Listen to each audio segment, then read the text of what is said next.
I'll go through the recap. If I can just get some.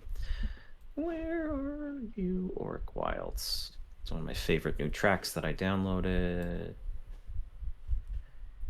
There we go. That's nice. Faint, which is okay. All right, so we begin. Last time on Icewind Dale, the party started the day preparing their supplies for the journey onwards to Claudia's last known location, the Dark Duchess. Brandon summoned Peanut once again, while Ydin started the morning with her prayers to devotion. After looking at the map, they realized that they would need one more day of travel before they would reach the ship. The party decided to rest up and arrive at their destination in the morning. That night, however, Regnar had another dream, one that was very similar to the one before.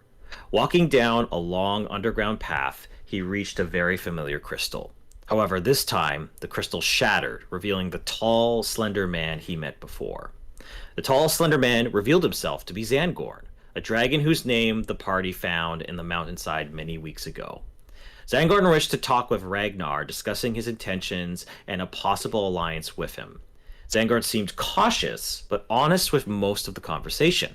He expressed his concerns with the Arcane Brotherhood and other magic users that would seek to exploit dangerous things to their own ends. Once Regnar agreed to help to an extent, Zangard mentioned that there was a power source of magic deep underground in Icewind Dale. His goal was to make sure that the Arcane Brotherhood never got their hands on it. Ragnar did stress that once this mission was completed, he wanted Zangorn to leave his consciousness and move on to the beyond. After Ragnar's dream, the party arrived at the base of the ship during a blizzard. Brandon changed Peanut into the Holy Cow form to easily fly himself to the top. Brandon then, using Pythons and Ragnar, from Ragnar, climbed up and made a kind of rope ladder for the party. With the party on deck, they found it pretty empty. There was a door that was pretty frozen over, which Ragnar began to use fire magic on. While Ragnar was busy, Brandon began to make his way down the stairs.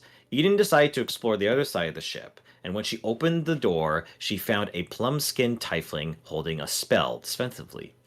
Before a conversation between the two of them could start, Brandon was surprised that at the bottom of the stairs was a creature waiting for him.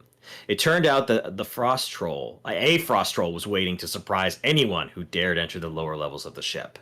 The party sprang into action, quickly killing the frost troll before it could freeze them to death. Once things had settled, the plum-skinned tiefling joined them below deck, and she revealed herself to be Claudia. Claudia explained that she had been exploring the ship before the party arrived and started making a lot of noise, and the party agreed that they would explore the ship together. However, Ragnar stressed that they keep an eye on her at all times. After a short rest, the party noticed what looked like a lot of treasure buried under a thick layer of ice. Brandon and Regnar began the process of melting and chopping the icy layers away. In the meantime, Ydin, Brie, and Claudia explored the upper deck. They didn't find anything of value, but used the time they had to chat with Claudia. Claudia explained that the Arcane Brotherhood would send its members to retrieve magical items, whether it be scrolls or artifacts of the magical variety. When asked why she joined the Brotherhood, she briefly mentioned her family being the main reason, and possibly family being a reason for Regnar. She also gave Brie a journal she found earlier that contained passages about Brie's son. Once the three of them returned below deck, Brie started to feel like something was off. It was at that moment she noticed a titanic creature with wings flying towards the ship. She realized that the treasure they had found was a dragon's hoard. Quickly, the party sprang into action, trying to find a place to hide. However, the dragon noticed several pieces missing from its hoard and tracked them down. However, Brie was able to persuade the dragon to let them go as long as they returned everything they had found. Using this opportunity, the party quickly left. Claudia also returned the stuff that she attempted to steal from the party to Ydin, having realized that she would have died without their help. She packed what little she had left and began to travel eastward, leaving the party to consider everything that had happened so far. So, we are back in the wilderness. You are a ways away from the ship at the moment. you have some things to consider.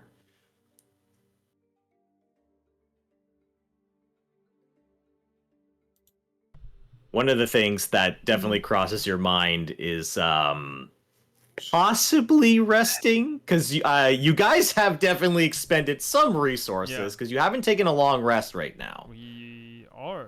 I recall last time we said we're gonna rest. Oh, Before, you guys, I do. Okay. Yeah.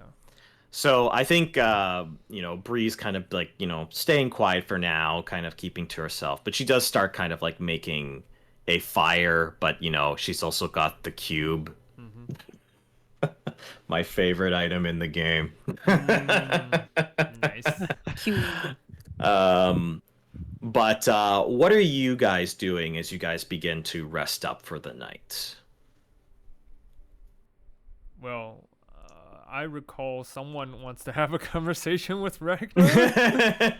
So I guess that's up to you. That's up to you, Ydin. If you want to have the conversation after the long rest or right now, it's up to you. Like seriously, if you want to do it, and honestly, I wanted Justin to also chime in because so maybe a little later. Okay, that's fine. There's lots of opportunity. I actually kind of also like the idea that Eden's like frustrated but it's like she doesn't have like that initial like push to like really speak up.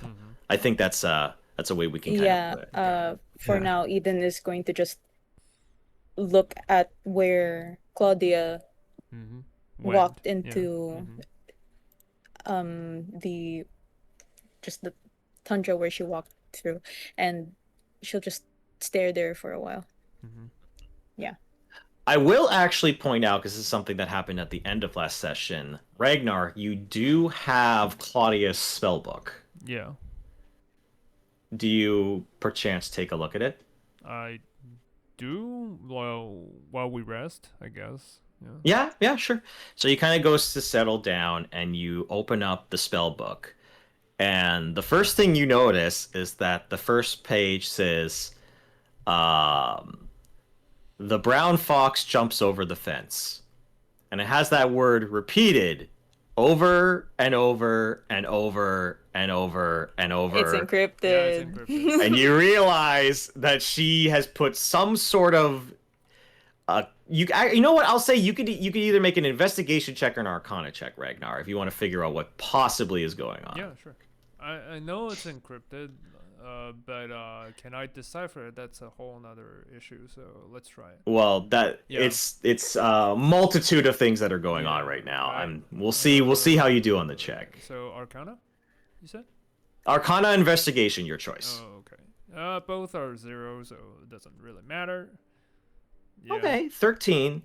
You don't know specifically what the spell is, but you get the sense that this is being encrypted magically.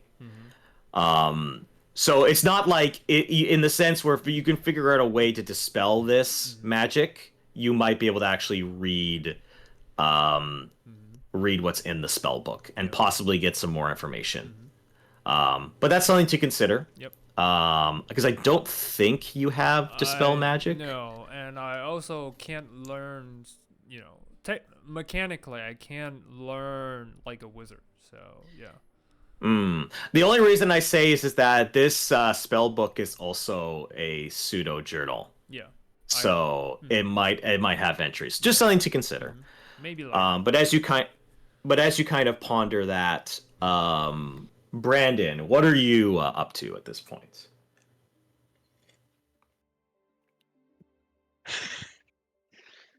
Sorry, you cut out there for a sec? Oh, I was just wondering, what is Brandon doing as you guys prepare to start your long rest? He's probably just Peanut is probably back in normal form, and Brandon is probably just sitting with his back against Peanut as Peanut is laying in the snow. He's staring into the fire, just in thought, reflecting over what happened. All right. So as the blizzard kind of comes to a stop, because by the way, there's also been a blizzard going on this entire time a little bit. But the blizzard has been kind of tapering off as the night has progressed. But as you guys take your long rest, you can take a long rest, get all your resources, spell slots, all that fun stuff. You kind of start out the next day, and one of the things I would say, you know what? I'll say, Brandon, I want you to make a perception check with advantage. I clicked the wrong thing. That's performance right there. That's Oh no! there we go, 16. Natural All right, 20. before you use your eyes, you do your morning dance. But as you peer out into the distance, you do see what appears to be three. Is it three? Yes, it is three. Three small figures kind of traveling. And as you peer out, you see what appears to be three little kobolds. Ooh.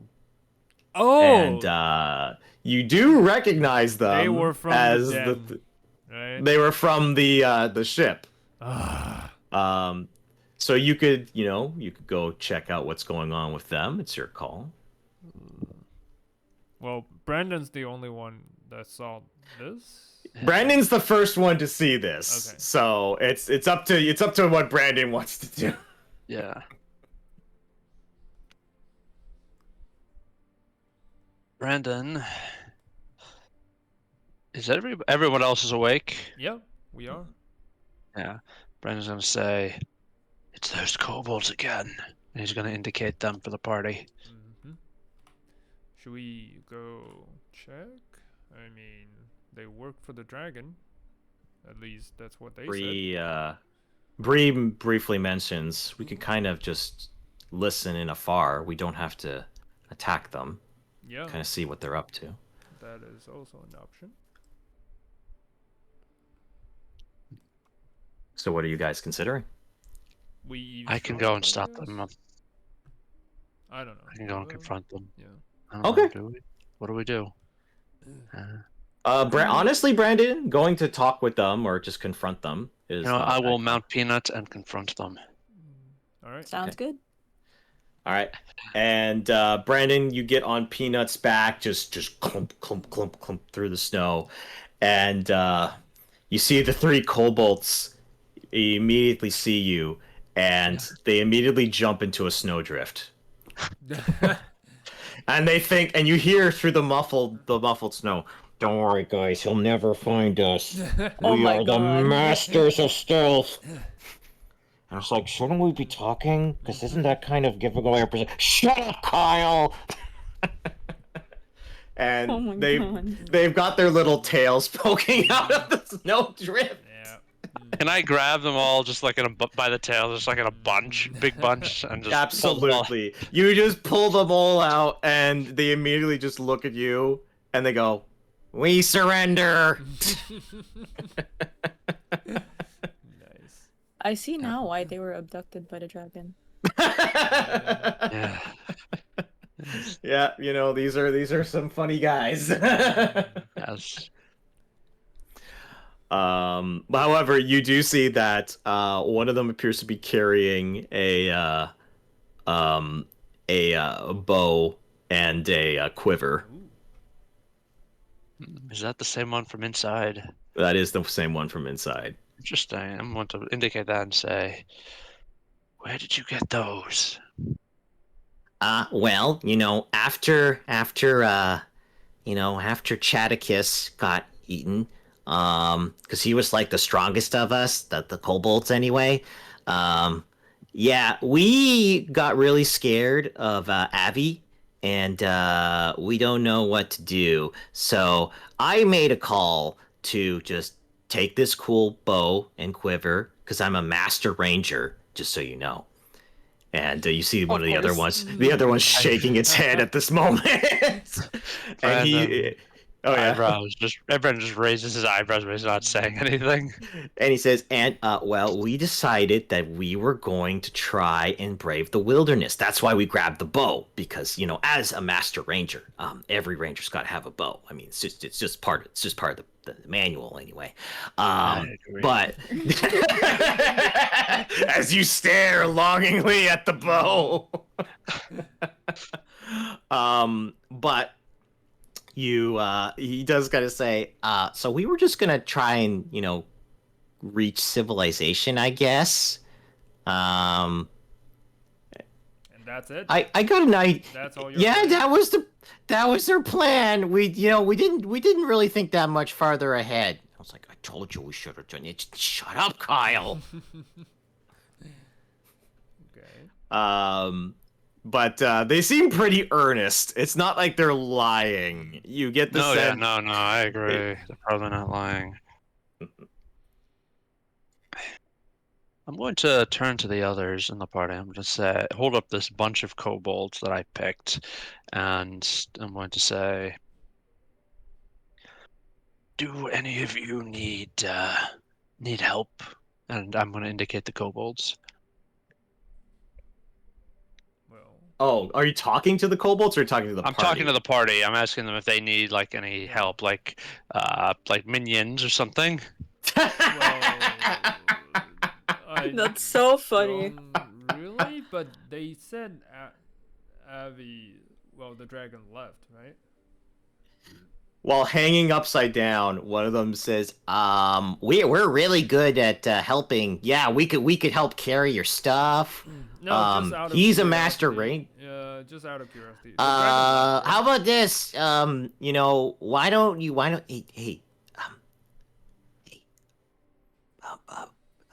Percival.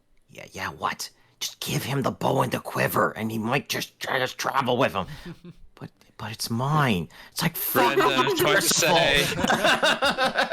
Brandon's just going to pick them up, loom in close to them, and say, "You give me the bow, I will do you one better. I will teach you how to be rangers." Ooh. Really? Yes. Really? I will teach you how to... They all say really in different tones. Okay. What? Oh, okay. Yeah. That sounds pretty good. Oh, fuck. Now I have to actually write down their names down. Hold on. Okay, God damn it. I was like, wait, how did this happen? How did I create this situation? More adoptables. Yes. Okay. Oh, God. Yeah, that's all I need is a 10-man party. Okay, so Percival, Kyle, and you know what? I'll be creative. Do you guys want to name the third one? Like, what's a name that comes to mind? I don't know. Timothy Ydin or something. Timothy. Beautiful. Okay. Beautiful. That would work too. So it's Percival, Kyle, and Timothy, the kobolds. Okay. I will make a note in my thing. Percival, Kyle, Timothy. Okay, I just want to Yes, ask. I have my minion. So the dragon left, you say? Oh no, she's still probably at the ship. We are the ones who left. Oh, okay. I'm not. Are you supposed to leave? She asked us to drop everything before. So you know how we don't think that far ahead.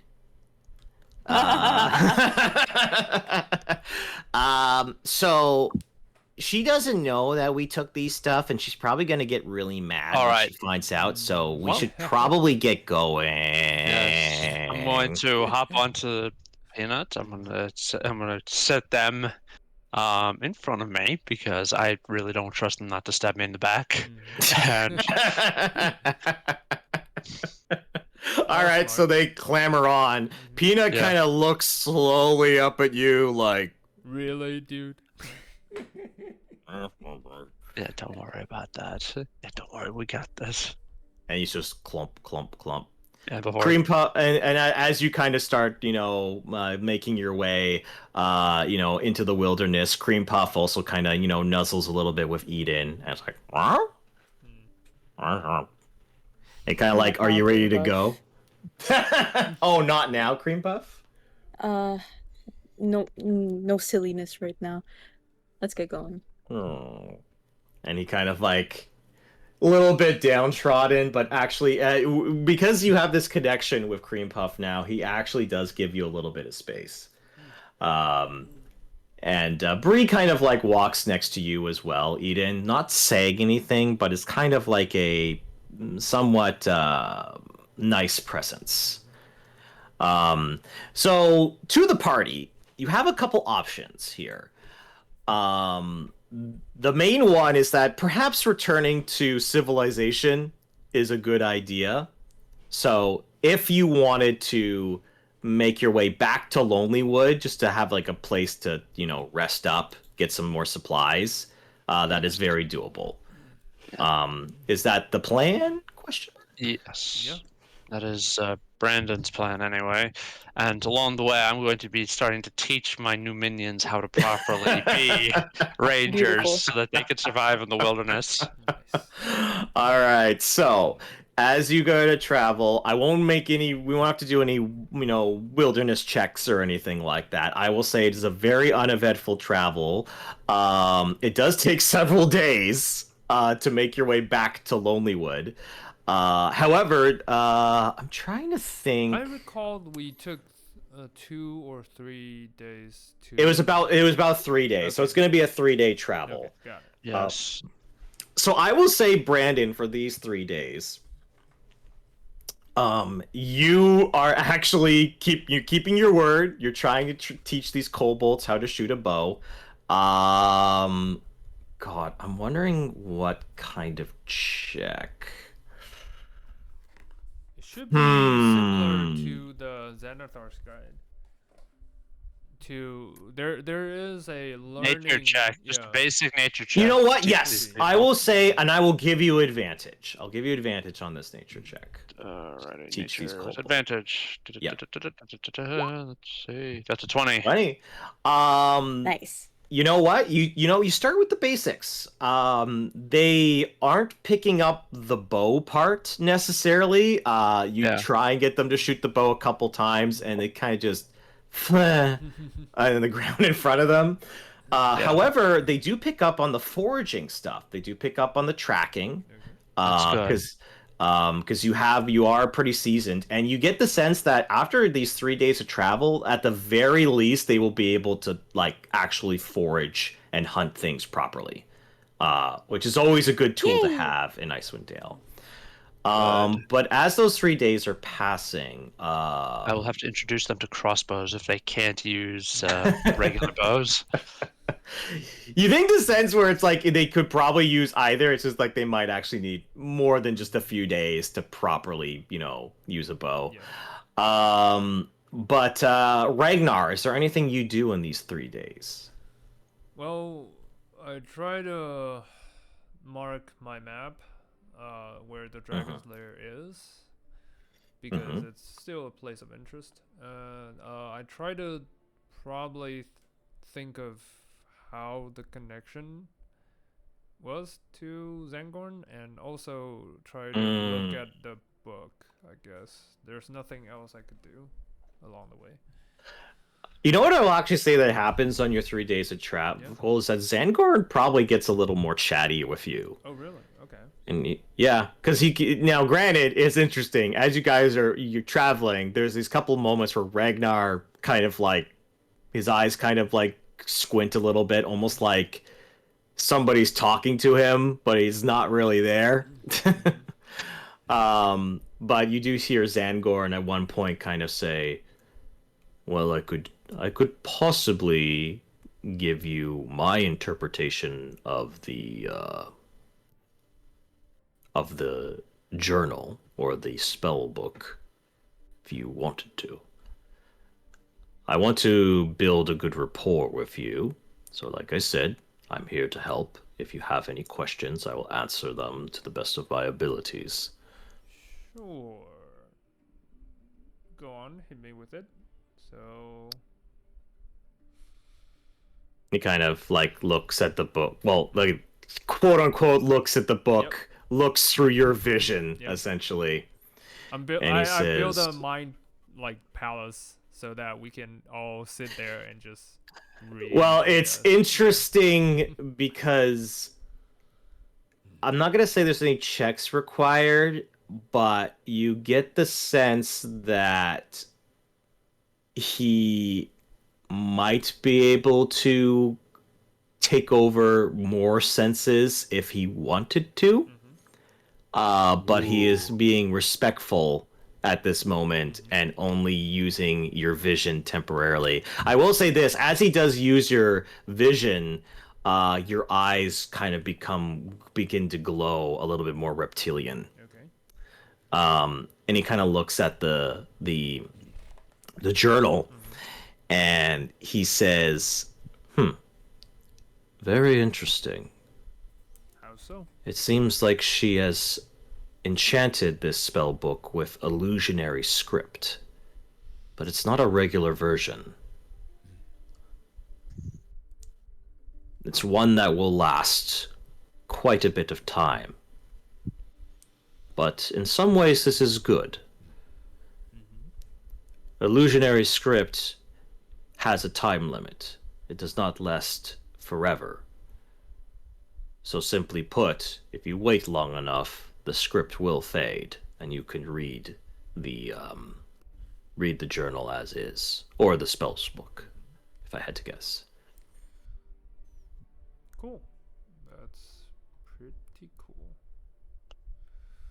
He kind of chuckles a little bit to himself. So, how was your relationship with the dragon we met before? Have you ever... Avaratoris, Yes, you mean? Avaratoris. That's her name? Yep. Mm-hmm. We were friends once. Really? But she got a liking to sleeping with the enemy. What? Just yeah, like Eden's like, huh? She breaks in through the mind palace. I want the deets. I want the gossip. Okay. But Zangorn does kind of go into a little more detail and says, I couldn't see it, but perhaps was there something on her back? Yes, there were a corpse, I believe. That's how we saw it, right? I'm asking the DM the last question. Yes, you did see a corpse. Most likely her lover, then. She did seem like somebody who grew quite attached to him. Which would be like loving an undead? Well, it's not an undead, it's a corpse. I mean... Oh, no. I mean... Necrophilia? This person was alive. Oh, okay. That's But if I had to guess, she is in denial of his death. Okay. Which made her most likely unpredictable, which is good that you left when you did. Noted. Okay. Well, any more stuff you can share about her? Like, what was she like? What's, her history with the Dale? It's interesting. It's interesting because it's almost like he's also kind of like thinking about what he doesn't or what he wants to say. Yep. And he kind of says, there weren't many dragons in Icewind Dale, and she was quite the beast. But things like magic have a way of corrupting. Okay. And he's almost like he wants to say more, but he says that is another discussion. We Alright. have travels to make. We are traveling, but I want to ask something else. Let's switch a topic. How much do you know about icing death?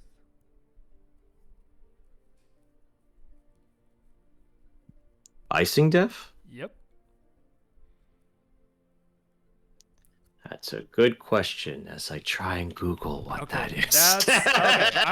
I'll tell the DM. So it depends on how Okay. much, because I know this is not this has nothing to do with Dritz and his story, but Icewind Dale is his home base, and Icing Death was the dragon that he fought a very long time ago. Yes. That's why yes. I studied before, and then I do recall we had some knowledge about the dragons, but probably as of now, it's probably Abator's like story or records of her.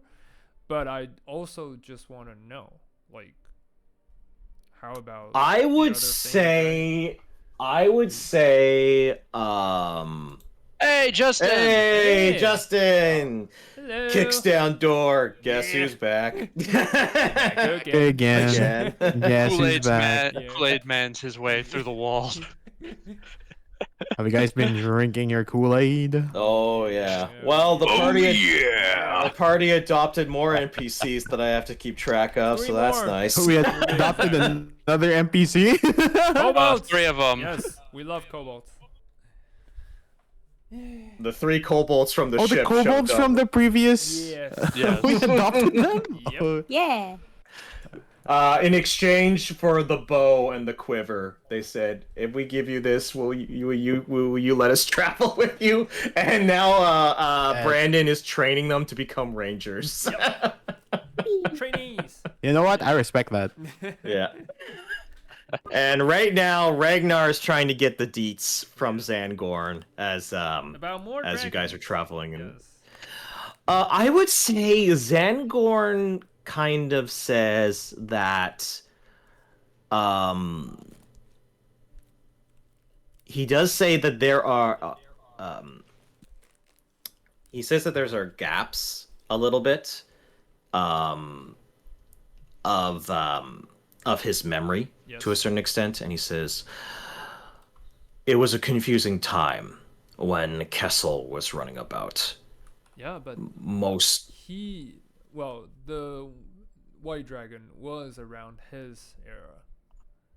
I know, So but you have to understand that. And he thinks for a moment about how much he actually wants to reveal. Yep. That's a test from me. to That's a him. test. For those who Oh, that's a didn't know, spooky. Yeah, this is Icing Death. He was the famed White Dragon from Drit's novel. So yeah. Just novel. Ah. I just like the idea that Ragnar's like, excuse me, we're gonna fact check this, Yes. and I'm like, fuck. No, it was more like I want to test him. Yeah. No, Yeah. I know, but as a DM, I'm terrified. Yes, rules lawyer. Yes, you better No, name leave me everything alone. right, or I'll doubt everything. No. Honestly, Zangorn reveals to you. He says, "I." Okay. Sighs. You have to understand that Kessel did defeat me, and part of me was broken and shattered. There are going to be pieces of my memory that are more clear. Perhaps this drow may have defeated this dragon. But there are pieces of that time that are lost to me. And it frustrates me, don't get me wrong, Ragnar. Noted. But even if I don't remember all of the details, the one thing is clear is that Someone like Kessel was able to cast a very large shadow across Icewind Dale. And make no mistake, the Arcane Brotherhood are more than capable of doing the same.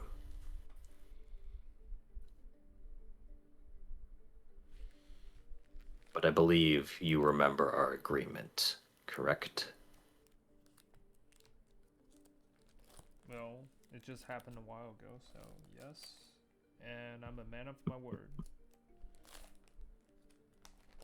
I believe that. Well, I'm sure you've got more than enough problems other than this secret friendship we hold at the moment. And he kind of chuckles at this. And by the way, this entire time, it's like Regnar has just been like Zoning out. weirdly silent and zoning out in just random parts of the trip, and it's very bizarre. Okay, can I make a joke? Oh, absolutely. Maybe Brie is feeling a bit funny today. Just saying, like, if anyone's gonna try to like tap on Ragnar, Bree's just gonna just say, "I think he's having his character moment right now." Yeah. Beautiful. I don't think Brie would ever do. I just wish she did. Brandon, Fourth wall break. yeah, Brandon is Damn. just gonna look. He's gonna realize, yeah, he's having a moment, and then he's gonna get back to getting the kobolds on the ranger grind set. Yeah, and the kobolds are like, okay, so I don't hold the bow with my toes. Bro. I'm just like, how did you survive this? I am also I'm quite going to impressed by teach you about their crossbows. You're just like, give up on. crossbows point- might be the way. Pull the trigger. Point and click. Are we currently are we in camp or are we like moving somewhere? We're on the move. At the moment. So Back to the party Lonelywood. decided that they wanted to make their way back to civilization. So speaking of which, after a few days of travel, you do make your way back to Lonelywood. Oh. So you have returned. Oh wait, no, let me fix something. Nope, that's the wrong button. Whoops. Hold on, let's try that again. Okay, now it's fixed. All right. As you enter Lonelywood, you see that's pretty much the normal. Pretty much the same as it once before. And Justin, the mic thing is doing it again where I can hear myself talk. Whoops. Oh, okay. Sorry about that. I'll try and be less loud. All good, all good. I can just turn you down. You don't. You can be. I was gonna say you could. Yeah, I was gonna say just turn me down. I'm loud and obnoxious. You should always be trying to turn me down. It's okay.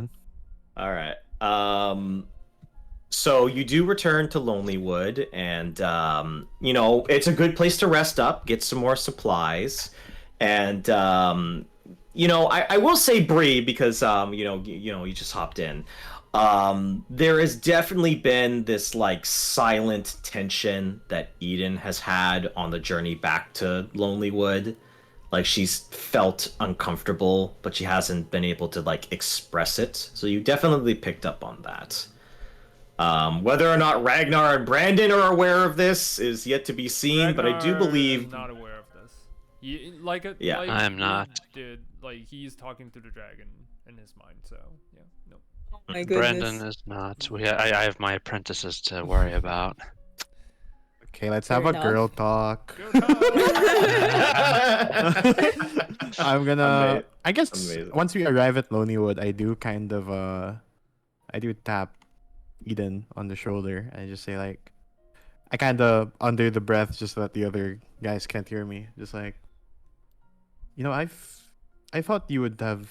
Are you still feeling? Are you okay? It's been a couple months, a couple days, and I still think you're more silent than usual. I just. It doesn't make sense to me, is all. What doesn't make sense to you? What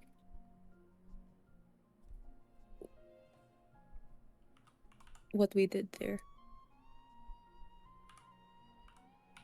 As a and I say we because we're a party, so I consider one person's actions to be like that of everyone, you know?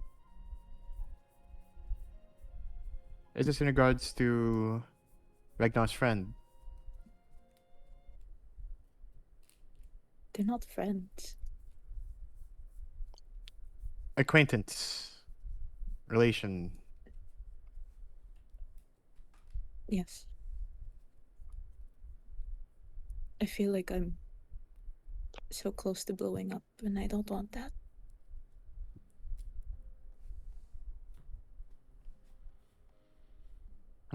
Brie kind of crosses their hands a little bit. Do you want to mention it to Regnar and Brandon? I assume you don't want to because you haven't spoken up since the ship. I don't know how to say it.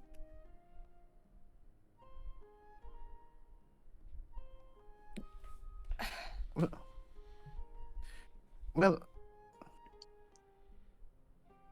I don't think there'll be any best way to say it, but I do think that as long as you approach in a way where you don't antagonize them, then I think there'll be open ears to what you have to say.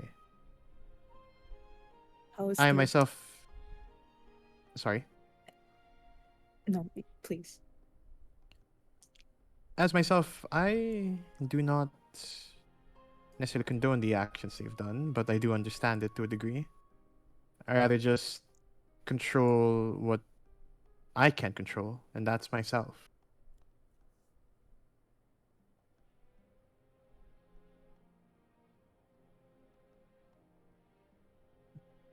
Is that the way to not feel so guilty about this? We practically left her for dead.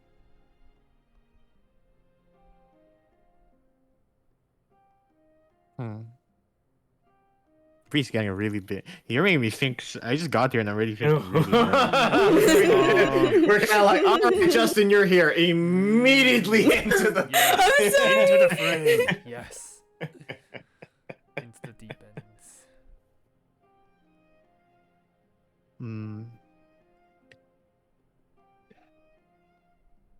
It's okay. I think we do need to talk about it. Just, I suppose, after we get fully settled in.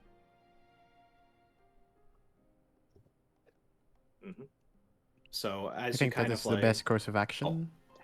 No, that's all. That's all. Yeah. so you make your way into the town proper. There is a place where you could sit and get some food, and remember, you still have that free place you could stay with Mimsy. Yep. The town speaker. So you always have that if you just wanted to place it that, or if you want to have like more place where you can order some food. There is the Lucky Liar, and that's where Danae is. And the other option, it's a little bit of a weirder one, but you could do it. You could go back to the Elven tomb and go see what the mummy is up to. Oh, I would want to do that, That's but like true. another time probably though. I don't want to sleep in the wilderness. Fair enough. But so I'm assuming you want to actually find a place where you can actually sit down and rest. Yeah. Then that would probably be Nimsy Okay. as abode. Yep. And Let's you go kind of make your way Yeah. over there, and you see Nimsy go, oh, look who has returned. Hello. Nice to see you all. What brings you back to Lonelywood? Well, some rest for starters, I guess. Everyone needs their rest. I'm assuming you want that little room and board, correct? Yep. Well, it's the least I can do after you defeated that great beast in the woods. Thank you. And she kind of smiles and she says, "Oh, here, sweetie. I made something fresh." And she actually has like just this like really nice cherry pie. Nice. And she kind of like places it on the table.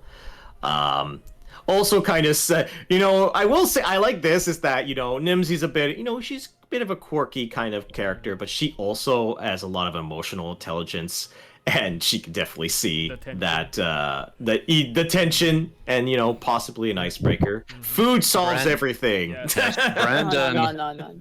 Brandon is not here. He is still helping the kobolds with their ranger grind set out in the wilderness. Oh, okay. Okay. Oh, so you let us just enter the town, but while you are still Yeah, outside the town?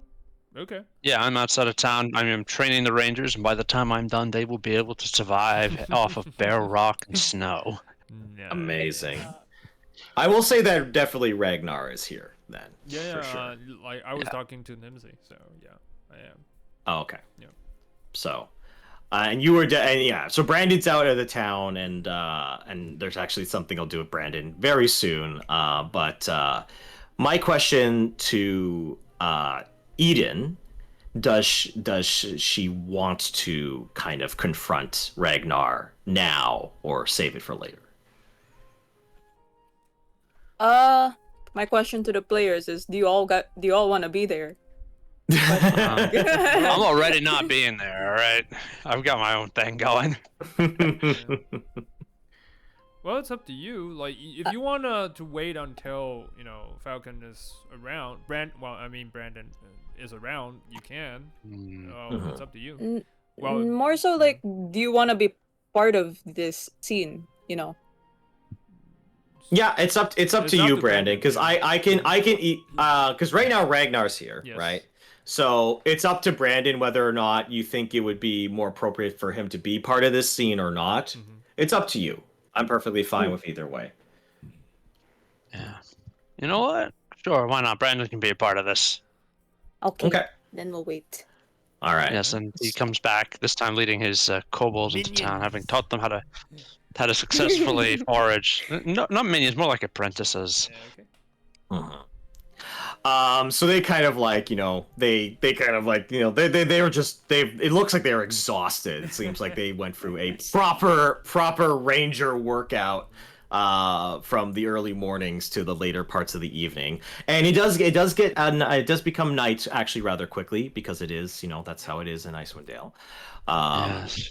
And so you think, they probably did pretty good for the day. So Yeah. So you do end up kind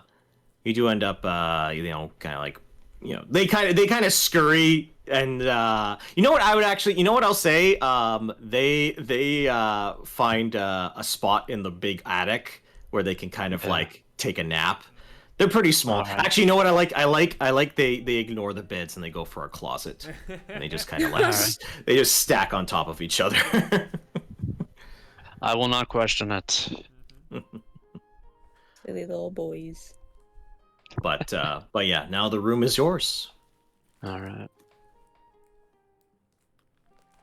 So Can I assume we're I- just. Oh, go ahead. Sorry. No, you please. No, I was just gonna say, like, I bet it's like we're all like just standing around, like, silent. I could feel it. I can feel it right now. It's why I was gonna joke around, like I could feel it. It's kind of like, oh no, we have to actually talk about our feelings.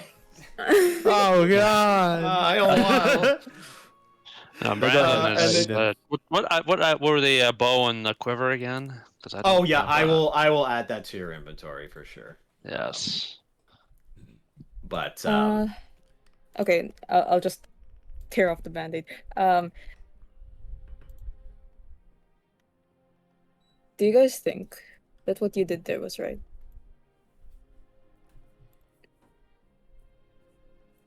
Genuinely. With the tiefling, you mean? Of course. Well, I don't see anywhere we did wrong. I mean, Brandon is. Well, I'm sorry, Brandon. Keep going. no. Like, you talk. It's fine. Brandon is going to say. He's just going to sigh heavily. He's going to say, "No, it wasn't. But it was the best we could do under the circumstances." What do you mean? You were just willing to sacrifice her and let us run? This may strike you as odd, but I have responsibilities. I have connections and responsibilities outside of this party. I'm not going to abandon that for the sake of someone who was going to betray us to begin with.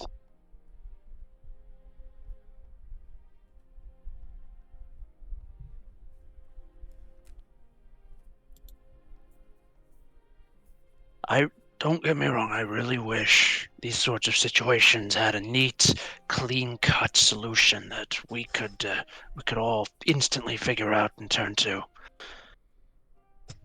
But they don't. That's not how life works.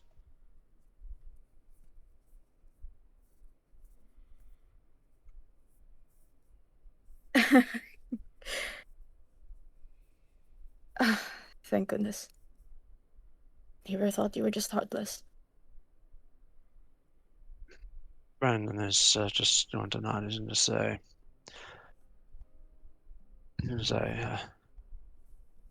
I can be ruthless when I need to be, but that doesn't mean I don't think that some choices are wrong. Unfortunately, we do need to make hard choices, and the choices aren't at the time. We may not be able to see the way through, and the choices we make based on the information we have may not necessarily be the right ones or even the best one. But we need to learn to stand by those choices. However bad they may have been, they were the best we could make at the time. And as I said, if I had to choose between you all and the purple hair dying alongside the purple tiefling, I would choose you all every time. Is it good to abandon someone to a dragon? No, of course not. But if it means saving you, then yes, I will do it. Is it really saving us or saving your own hide? Brandon is going to look thoughtful for a moment. He's going to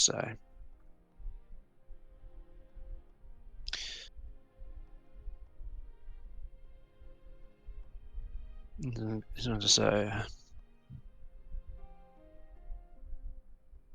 what would you have done then? What could you have done?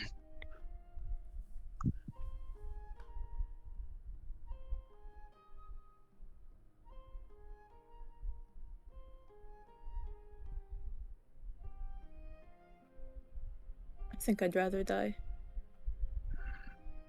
Trying to do what's right. Brandon is just going to nod again. If it means getting eaten by a dragon, fine. I'd rather you'd have sacrificed me instead.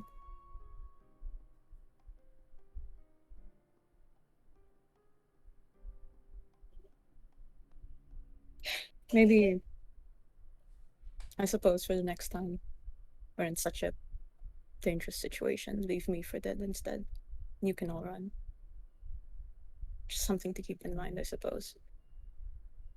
That way, it won't be too heavy on your consciences. It sounds like it weighs more on your conscience. Of course it does. Why are you Because you all... feeling... What is this block between your heart and your mind? I don't understand how you can all live this way. Brandon's just going to give a little laugh and he's going to say, one thing, and you presume to know all about me. It's like I assume to know all about you just because I see you feeding Cream Puff once. We each have a personal history. We are shaped by our histories and our choices, and sometimes it's not, doesn't turn out the way you want it to. My grandfather once said, "We are born 1,000,000 men, but we die as one."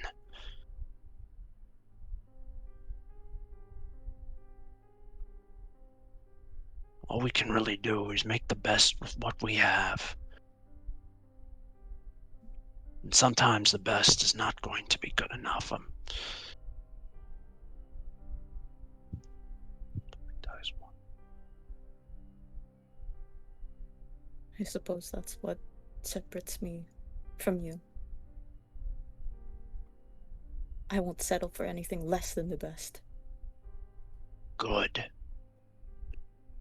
The world needs people like you.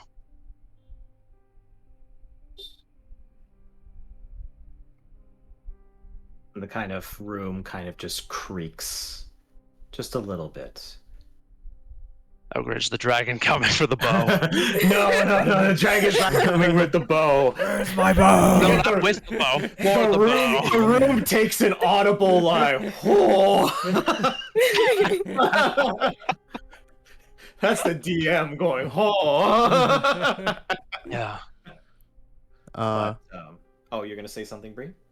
Yeah, after that sort of interaction, Bree just kind of says kind of let both people just air everything out, and Bree just then says well, after this discussion it does beg the question. We are brought together with the goal of taking down the ice maiden, Yes. to clear the curse around these lands and, well, the eternal winter. It begs the question, what exactly are we standing for, aside from that? I cannot speak for you, but I have a family to think of. I have children and grandchildren. And I would leave them a better world than what the Frost Maiden would leave them. Regnar, why do you want to clear the ice maiden? Well, that's a really good question. At first, I was like, I was under the instructions of the Brotherhood, so I wasn't gonna end it. It was more like I was on a different task. This is just, well, something, if I can help, maybe I'll do it. If not, well, it doesn't really matter. But then, well, I saw the rituals, I saw how people behave under this tyranny. Well, it just doesn't bode well with me, I guess. Everyone gets a chance to write their own narrative, and a lot of them ended up way too soon, way too early, before they can do anything, just because of the silly ritual. So yeah, I feel like if I'm with you guys, maybe there is a higher chance of ending it. Besides, she kind of threatens me in my sleep, so yeah. That I don't take nicely, so. That's the first time I heard that, but thanks for letting us know. Oh yeah, well, yeah, I didn't tell you about it. So, apparently... Is it a physical being that we can kill? Well, she is not. That is for sure. She is a goddess, so... I will... How about this? I have no way of even defeating a dragon, let alone, defeating a goddess. But somehow, with you guys, I feel like there is a chance. I don't know. But also... what about you? Oh, sorry, go sorry. ahead. Sorry. No, it's fine.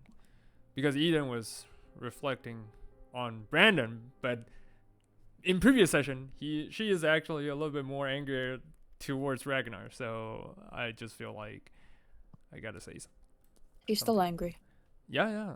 She is still like she is still angry. Yeah. So it just feels like the conversation before was like a little bit wrongfully targeted. But anyway, I was just like, so to answer your previous question, Ydin. Some people in this world is beyond redeemable. That is my take on the world. Eventually, you'll meet someone like that. I'm not saying that we should do everything like what we just did to our enemies.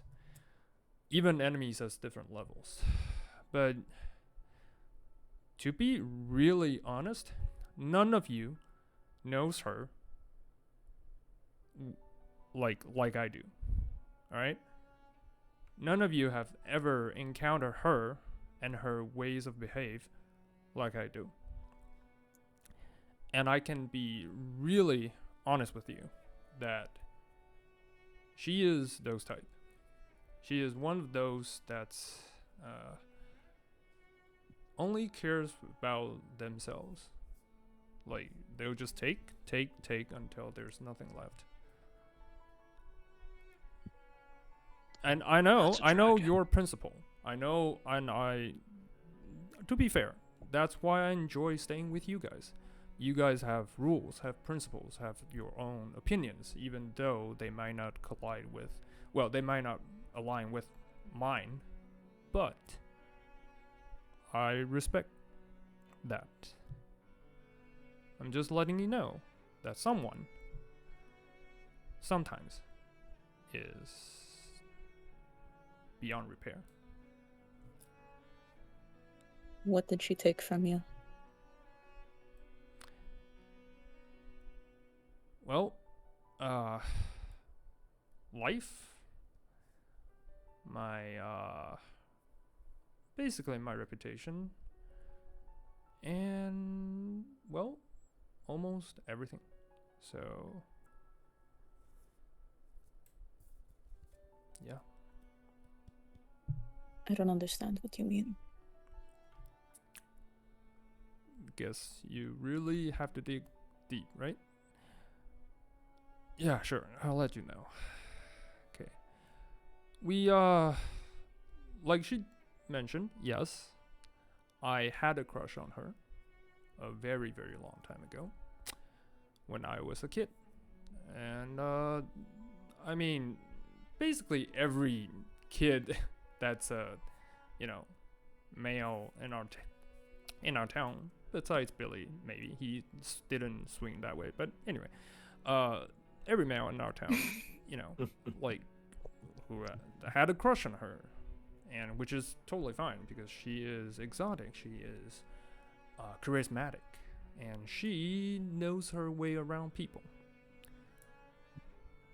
And so I was foolish enough to think that, okay, maybe she's kind of into me because there are a few encounters. I won't go into details, but basically just said she presented herself to be, affectionate towards me. So, well, lo and behold, the fool of the town. Yeah, so I feel like maybe I had a shot, So I was like, okay, maybe I'll just go ask her out or something like that. And she humiliated me in front of the town. Like, yeah, so especially in front of the kids, And she has to maintain her presence as the, princess, as the, really formal, really cute, really quiet, her persona, yeah, so to speak. And that's where hell starting to happen, because kids are cool. And once they know that, oh, a loser like me dare to show any string of affection towards a princess like her, I was picked up upon. And I was tied up, left in the tundra for dead, basically. What? Yeah. And she saw everything. She knew everything about it. She could have called for help. And she just laughs and walks away. So you may think that I was doing cruel by her. I was just returning the favor.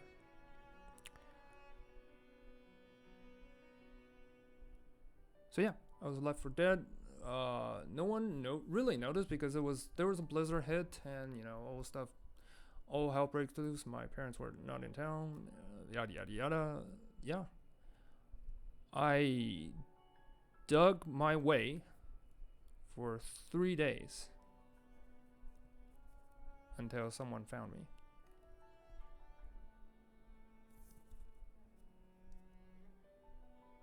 Well, I'm glad you're alive. But also, I don't feel sorry for you. I'm not wasn't- saying you this to have you feel sorry for me. I'm just saying this so that you know what we're dealing with. She didn't cause your humiliation. She didn't cause those kids to tie you up and leave you for dead. Oh, but she did? That's the best part? Well, she orchestrated it, is what you mean? Yep. That's the best part.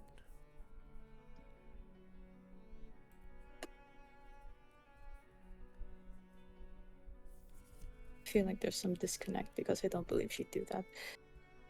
But I suppose you understand her better than I do.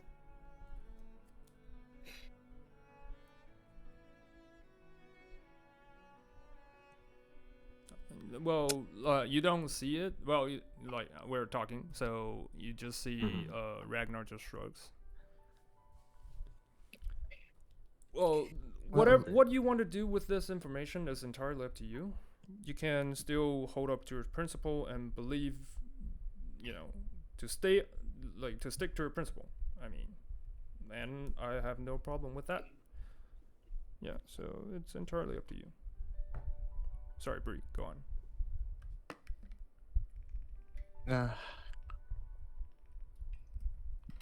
Well, I guess I sort of have to also explain my point of view with her.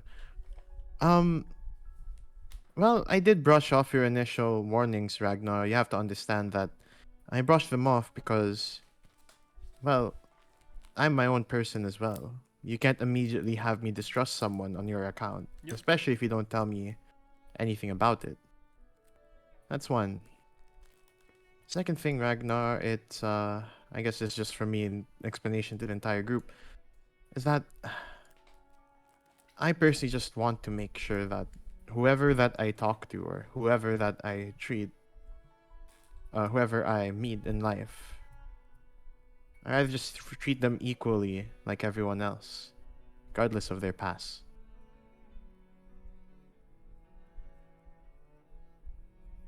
And while you believe that some people are well past redemption, Ragnar, I ask that you reconsider that worldview. Because how does that apply to any of us? To me, if I speak personally. I am someone that left my family. Yes, for their safety, but left them regardless. And because that I've left them behind, it has led to a generation broken. My son left her daughter behind. I'm the last of my clan. I'm the only one alive. And if you look at those actions alone, then what am I?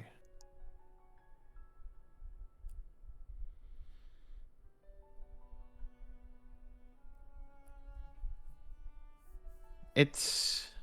And I then, Brie then looks to Ydin and then says, I know you have a fire in your heart, Ydin. One that shines brighter than any of us. Where that be to your age or your own ideals, it shines bright. As Brandon said, it's something that we can respect. There's more people. There's more. We need people like you more. But I must also implore you, Eden, that in situations like these, in one where ideals and reality cannot be matched, where there's no perfect answer to everything, where one could lead to your own death or the death of others, we can't always make the right choice. So as you're willing to forgive her for stealing from us or leaving us behind, I must also ask you on behalf of, well, even me, us, forgive us.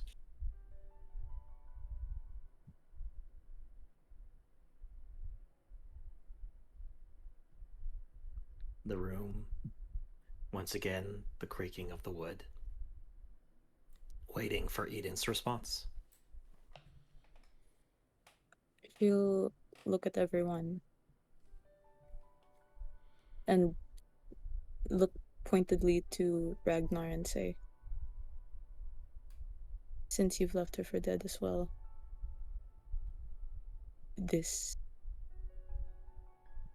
entire this bad blood between the two of you is gone, right? I returned the favor. So, well, I should put it this way. The burning hatred did feel quenched when we left her in the tundra. I wouldn't promise that next time if we encounter her, like if she did anything, funny again, I wouldn't want to end her if she ever survived. But I can tell you this, I wouldn't actively go on a revenge quest. That chapter for me is closed.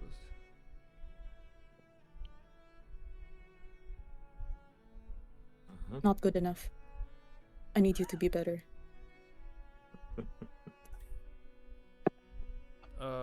Genuinely. Okay. Please. I saw something in her. Okay. Oh, Regnar. Okay. Sorry. This is Okay. something that I think is important to stress. Okay. And I think just because I'm thinking of how I Doug, I don't want to break the flow, but No, I no, go for it, want go to say for to everybody, it's fine. this is an incredible scene. So Yeah. I'm trying to figure out how I direct this, because holy shit. But one thing you do notice is that Ydin saw something that maybe you didn't see. Yeah, And I realize that when she's holding her Mhm. opinion that strong. I just don't Yeah. know what that is. And well, you can go on. Sorry. Yeah, you can go on. I'm just thinking that, and you can respond to this however you'd like, Mhm. but I think you've definitely picked up that Ydin saw something that you haven't seen before. Mhm. And there is a small part in the back of your mind, very faintly, that does start to question some of Claudia's actions, whether or not all of them were intentional, or some of them were. Some of them were more obviously intentional than others. But that thought of that like clear-cut version that you had of Claudia in the very back, seeing how Ydin talks about her, it makes you consider at least a little bit. But that is up to you to convey. Yeah. So, Ydin. When I say the chapter is closed, it means I wouldn't go actively hunting, pursuing, or trying every possible way to end her life. But as a person, I also couldn't say that my distaste for her is completely over. And when I say if she tries anything funny, I mean that if she dared to make a move like what she just did when we were facing the dragon, that is when, on behalf of my safety as well as the group's, I will take action. But like I said, I'm not on a personal vendetta to end her life. And that is the best promise I can give you. If you can't take it, I'm sorry, but I had to hold my ground.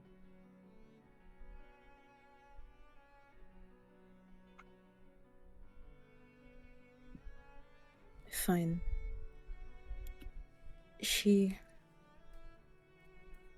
I need you to know. She was sorry. About what? To what length? I don't know. But she was sorry.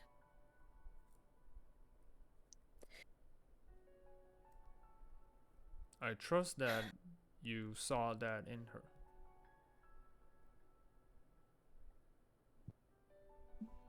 It's around this moment that you do hear a knock at the door. Okay. Who's there? Oh, it's just me, Nimsy. Brandon. I think somebody was here to talk to you. Is it okay if you come down, sweetie? Oh, now I'm worried. Uh-oh. And Brandon is going to just, without a word, get up and go down. Alright. All right. So you make your way down. First things first, everybody gets inspiration for that, because holy shit. That was great. Holy. Alright.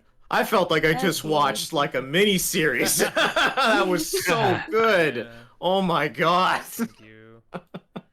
Yay!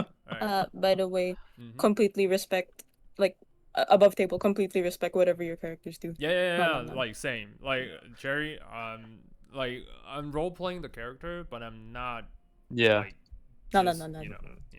So yeah. I just No. Player talks like Brandon's speech is Yeah. so good and like oh my god. Okay. Oh, anyway, sorry, I have to DM. I Yeah. can't just be a fanboy. Hold on. Binge watch the whole season. Let him talk quick. I have a job to do here. Claudia showed up again. All right, as you make your way down, Brandon. It's not the biggest surprise. Nothing too crazy, but you do see your old friend Periwinkle. The good old gnomish mailman. Yes. And Periwinkle kind of shows up. Oh, so you are back in town. Yes. Or back. Okay, good. Back, good. I got a kind of a message. It didn't really require a letter. But it was from Cassidy. Alarm bells are going off in Brandon's head right now. But outwardly, he remains calm and says, "What is the message?" Message is, hey, Dad, it's been a while. I know your travels are taking a long time, but you should probably come home, at least for the bonfire bash. And you kind of like take a moment and you're like, oh, right, there is a celebration that happens in Caer-Konig.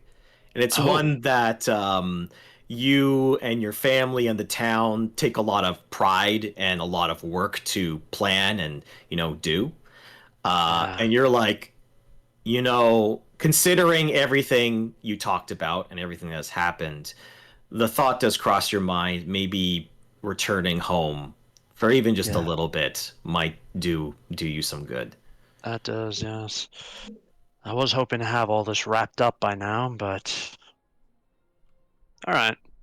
Yeah, he's going to nod. He's going to say, Brendan's going to nod, look down at Perry and say, "Then I guess I'm returning home."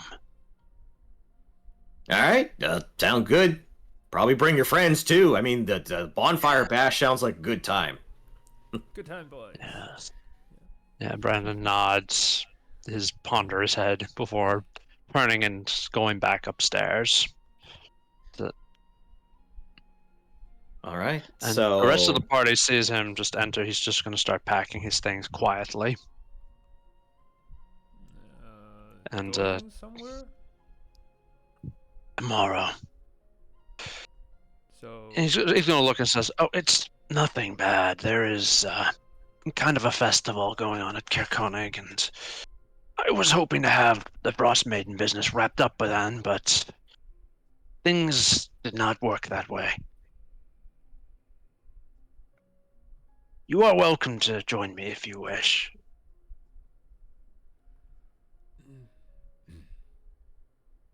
Is there any reason why we're rushing over to your home? Because it's going to start soon. And I, personally, my family, takes great pride in helping out. It's gonna start? Eden, festival. it takes a second, right. and you're like Sorry. the bonfire bash, and Yeah. I would say you have a Right. cursory knowledge of this. Some towns celebrate this, and some of them don't. But it sounds like Caer-Konig does. It's essentially it's a celebration for kind of like. It's a lot of what like a lot of farmers kind of like celebrate it. It's kind of like to kind of like almost like bring good tidings for the next season or something like that. And there's a couple different things that they celebrate. Most notably, there is a giant bonfire that they have. It's definitely fallen out of popularity because of the Frost Maiden to a certain extent. But Caer-Konig seems like they're the ones who are kind of like, fuck you, Frost Maiden. You're not stopping this party. Yes. Fair enough. Yeah. All right. All right. I just want to. So ask unless- Why don't we? Well, go for I'm it. sorry. Go ahead. No, No. What were you gonna say, Brie? I just said, well, since Brandon extended the offer, why let's attend the festival. As of now, there's not much we can. Well, we don't really have much of a plan. And who knows? There might be more clues to find in Okay. Caer-Konig. Yeah. This is player asking the DM. To be honest, Regnar still remembers the Cora, the first tavern owner's, son, still missing. Oh. There will be clues for Cora and Yeah. No, I'm just asking. Like, as a player, No. Like- I am very much aware. Yeah. You're like you really want to find that, Yeah. and there are going to be clues there. Yeah. Don't you worry. Regnar has this quest in his heart. So Also, I will also point out Regnar as well. You do know that they mentioned they went eastward. Yes. And Caer-Konig is in the east. okay, got it. So in the hopes that, well, he knows this is probably not the best time, so he didn't bring this up to the group, but he still thinks that maybe there will be something to find there. So you just nod. Okay. Yep. All right. I bet no one remembers that, but I do. I will follow this plot point till the day I die. Damn it. All right, do Alrighty. the players like what he mentioned. He was left for dead in the wilderness, so he really likes to find Oh, someone missing. Yes. that's another. You know what? I didn't even think about that. Yeah. No, that's why I want to tell the people, like the players, why Yeah, he's so yeah. fascinated on this. So yeah, that's it. Okay. Yep. Mm. All right. Well, luckily, you've got an easy day of like getting stuff ready. If you guys want to hit the stores, you can. If not, we can just kind of skip to the next day. It is your call. Brandon's got what he needs. Yeah. He Yeah, has you've also all got your the- 3 kobolds. Yeah. He has the training, the weapons, everything. Nice. Sorry, quick question. Uh-huh. This should have probably been one of the first things we should have done, but the conversation took a bit of precedent. I need to go look for my granddaughter if they're around. Oh, yeah. yeah, sure. You can, Tali! you can go talk. boy. Actually, if you want to get the deets on that, maybe going to the tavern might be a Yeah. spot to go.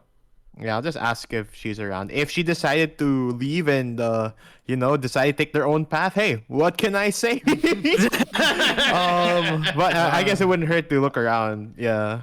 Yeah. I guess you do a quick cursory look around the town, asking if anyone saw a elk with a sign and a half-elf girl, and they kind of point towards the Lucky Liar, and you do see Danae kind of like give you kind of a quirky smile and goes, "Oh, look who's back! So how was the ship?"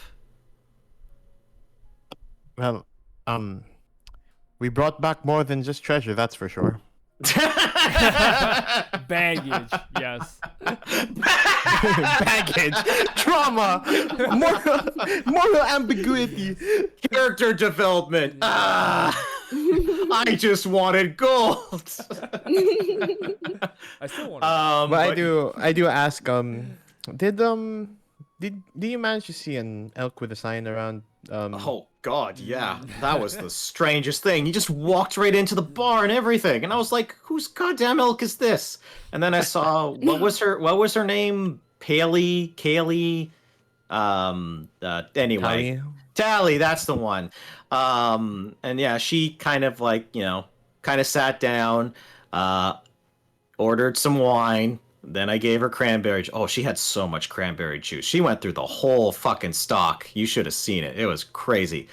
At least it wasn't alcohol. I watch out. I watch out for my girls. Somehow, I don't think she could have handled even the cranberry.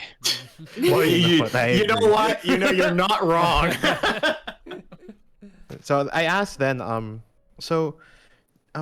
would Tali still be in town, or has she left? No, she made her way out in a huff. I'm not sure where, but she didn't stay for long. Side Alright quest. then. Well, I kind of go back to the group then, as everything's been prepared. Then I just say, well, it seems like Tali has left town and has blazed their own path from the looks of it. Well, Mm, let's hope we She'll be find fine. her. She'll be fine. You got this. Well, We've got the elk. yeah. She got the elk. Yeah. I mean, he's named after Elden Ring, so Yeah. he's clearly got to be the strongest elk He'll in all the survive land. Everything. Elk and bling. Yes. Oh no! What worry. if Tali becomes like the rider on the dragon? Just saying. Oh my goodness. Oh my Jesus. God. We will Oh, cross no. that bridge when we get to it. Right now, It will she be. is It will be out of our fine. hands. It will be fine. I'm not gonna have her show up as a dead corpse. Yeah, that would be cool. Well, Jesus, Regnar. I mean, I don't know. I'm not that mean. Good God. Well, before we leave, right, I do wanna cast a spell. Everyone can watch me, I guess. I will dance in the sort of outside of the tavern, and then, basically, this is just how I'm gonna cast my sending spell. Okay. Okay. I'm just gonna let which place are we going again? Is it Caer-Konig? Yeah. Is that Caer-Konig. the place, Yeah. or- Yeah. Yeah. Okay. I will just say return to sorry, what town is this? I'm so bad with names. Lonelywood. Okay. We return to Lonelywood. We're now headed to Caer-Konig. Oh wait. Yeah, 25. That's like 25. 25. Caer-Konig. If you want to meet us, see you there.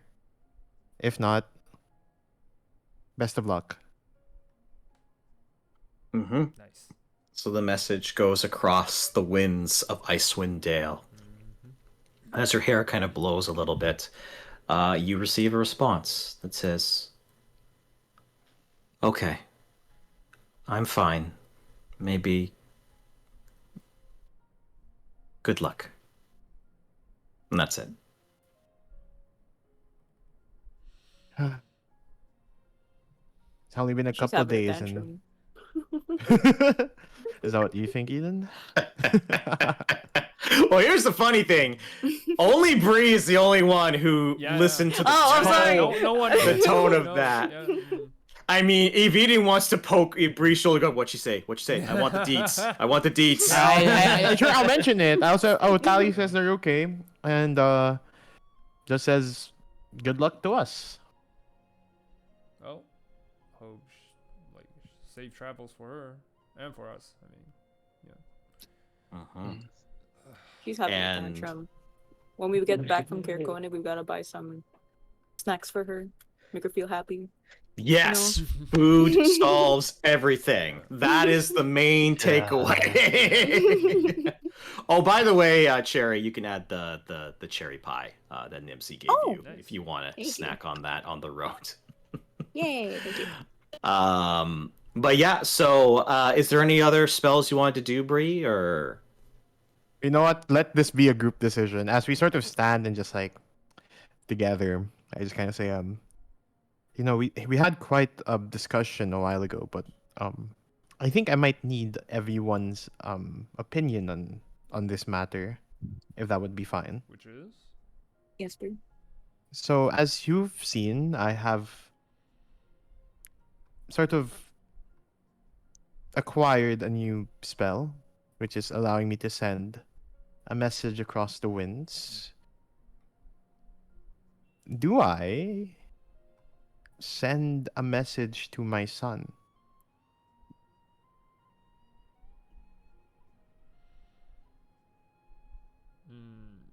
sure. I don't see why not. What's the worst that could happen? Yeah. Do it. Besides no Do it, do it, do it. Do it. Press the button. Press the Try red it. button. See what Yes. happens. Slam. Whenever there's Yeah, a button, um, press it. Yes. Yeah, because like you see, kind of Brie actually kind of look a bit Unsure of herself. unsure because like in a while, because it's like Brie then just says like, well, it's just the moment I tried to talk to him, it could just confirm that he hates me now or something. If you don't, At you least he'd never be find out. alive. Do you? And that's worse, right? Brandon is going to say, what would your purpose be for contacting him? Where he is? Is he safe? Is he okay?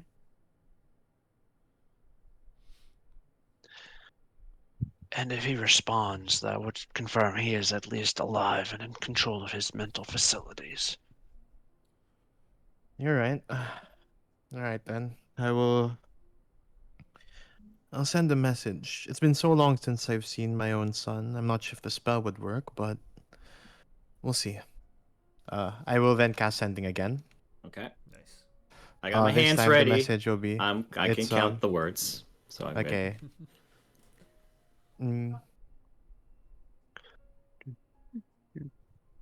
Hey, it's your mother. Sorry it's been so long. Are you okay? Are you safe? Where are you? And that's it. That's the Okay. message. That's like 18 or 19 words. Yeah. No, actually, it was only 12. I counted. We like to keep it prompt in this household. Yeah. You're not gonna text paragraphs like I do. Well, no. So I do. So you send the message once again. The wind blows in your hair and goes across the winds of Icewind Dale, and you receive a response. And it says, "Huh.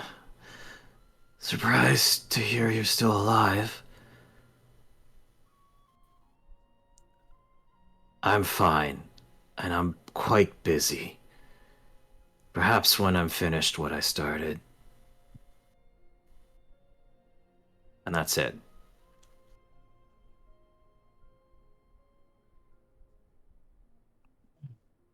If you Well, want to he's read alive. if you want to read into the tone of that, that's up to you.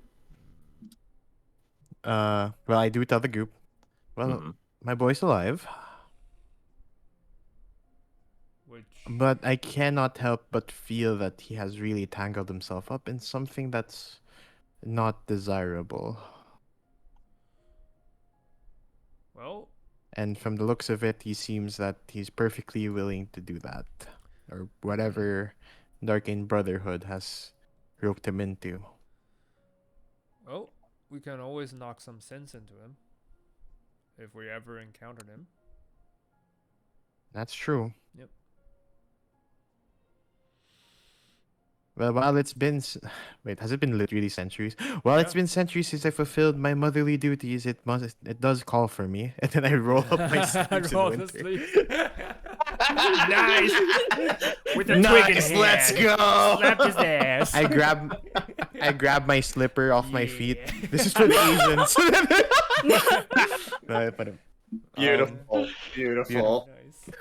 Nice. But yeah. Anyway, well, that's that. Sorry about No, the it's wait. good. We can leave. Major plot twist. Yes. Oh yeah. Mm.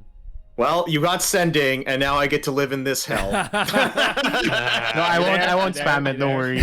No, don't worry, please. If you want to see me like sweat, that's like what spell can I cast to make the DM sweat? Ah, there it is. when you just rub me off the wrong way, I'll just start using it. Yeah. I like that. Oh, you sending as a threat. Amazing. All right, but you do end up starting your next day of travels. And once again, I will say that you take the safe route because there are roads in Icewind Dale. We'll just follow and- wherever Brandon takes us. I mean, he's the expert. Yeah, honestly, Brandon, you would know the quickest way from Lonelywood yeah. Yeah. to get to Caer-Konig. Yeah. And honestly, it does not take you that long. It only takes you maybe a day and a half. Yes. So and I will am- say, and you're also going Super Ranger mode, correct? Yes, I'm also bringing my apprentices along for the ride. God damn it! Why did I give you 3 more NPCs that I don't? Don't have to worry. manage? As I'm taking them along for the ride, I'm letting them know where we're going and what I expect from them when we get there. They're gonna help out at the Three farm. more, three more farming hands. Yes. Oh, good God. Okay. All right. So I will bring you to the page. I just want to make sure Nice. that okay. And I would like to welcome you to Caer-Konig. And for those Justin, I don't know if you you weren't there for this. There is a link in Discord to a thing called Fantasy Plus. And that's where I have extra music files that I can play. So if you could just hit that whenever you can. That's what it was. Okay, That's what it enable audio. Yeah, and enable audio. I don't hear anything right now. Was that? Well, I haven't Okay, started okay. playing anything Cool. yet. Now. Okay. I was worried for Now a you're gonna hit the banger soundtrack because he told me to listen to it. Yeah. And just by arriving, you see that Caer-Konig is very much a reflection of Brandon to a certain extent. It's very rugged. There's not a whole lot of defenses, as you can just see from like the ruined little outpost that's on the hillside. One of the things you do pick up is people are moving around. It does seem like there is a celebration going on that they're making plans for. You can kind of smell a couple things that are being cooked. You see like a couple cattle getting moved to different places. Some decorations, at least from the distance. But yeah, you have entered the town of Caer-Konig. One of the first things you see, Ydin, to your surprise and maybe excitement, there appears to be somebody who is talking to a merchant nearby, and it is a silver-haired knight with a greatsword. Ooh! I'm gonna try to creep up behind him, cover his eyes, and then say, "Guess who it is?" It's like, Peekaboo. "Ah!" He immediately freaks out. He's like, "Oh, Jesus, Ydin, really?" Who is Jesus? Just say. He was an elder god from a millennium. What is it, Rob? I'm gonna actually take a look. I'm gonna actually look for Trovis just to make sure he's okay. Because I've been Oh, gone for a while. Trovis. Who? Yeah, Trovis. I'll just wave at Vera and just Yeah. like kind of have this look of like, how do I best describe this expression? Like amused, an amused expression to see him. You know, very amused. Mm-hmm. Nice to see you too, there, champ. He very clearly sees you doing that.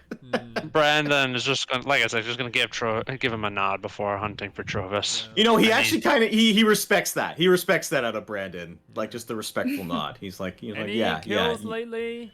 Any great hunts? Oh yes, I've killed many things. Actually, I killed 2 frost giants on the way here. By the way, 2. Oh, Wow. Two, big yeah. boy. That's pretty good. You know, we encountered an ancient dragon that lived to tell the tale. I mean, not to brag, but he's like, ha. Brandon's bow and quiver. He's gonna put his hands on the stall and just stare at the ground. I mean, you should up your game sometimes. Just saying. Ragnar, don't be like that. Listen, he's I- one man and we're 5. We're 4. As you see him like, I want to die.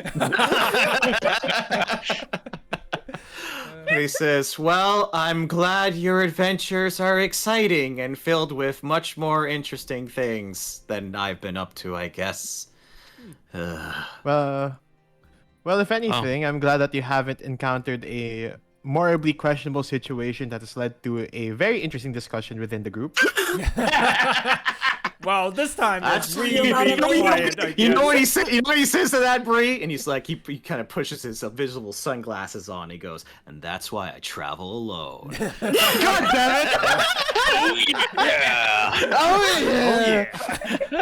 I handle things alone. No inter-party conflicts for me when I'm by myself. We just kind of look towards Regnar and Ydin, just like I hope that wasn't too soon. No offense taken. I've decided to forgive just everyone. thumbs So up, but no response from Regnar. Yeah, it's really it's funny because also he doesn't really have that context as to what happened, but he kind of goes, well, anyway, I've been traveling and I've got a couple more leads. I did pick up this, and he kind of shows you in his like satchel. He actually has a rather large chunk of Chardolin. what? Yeah, I found. Where'd you find that?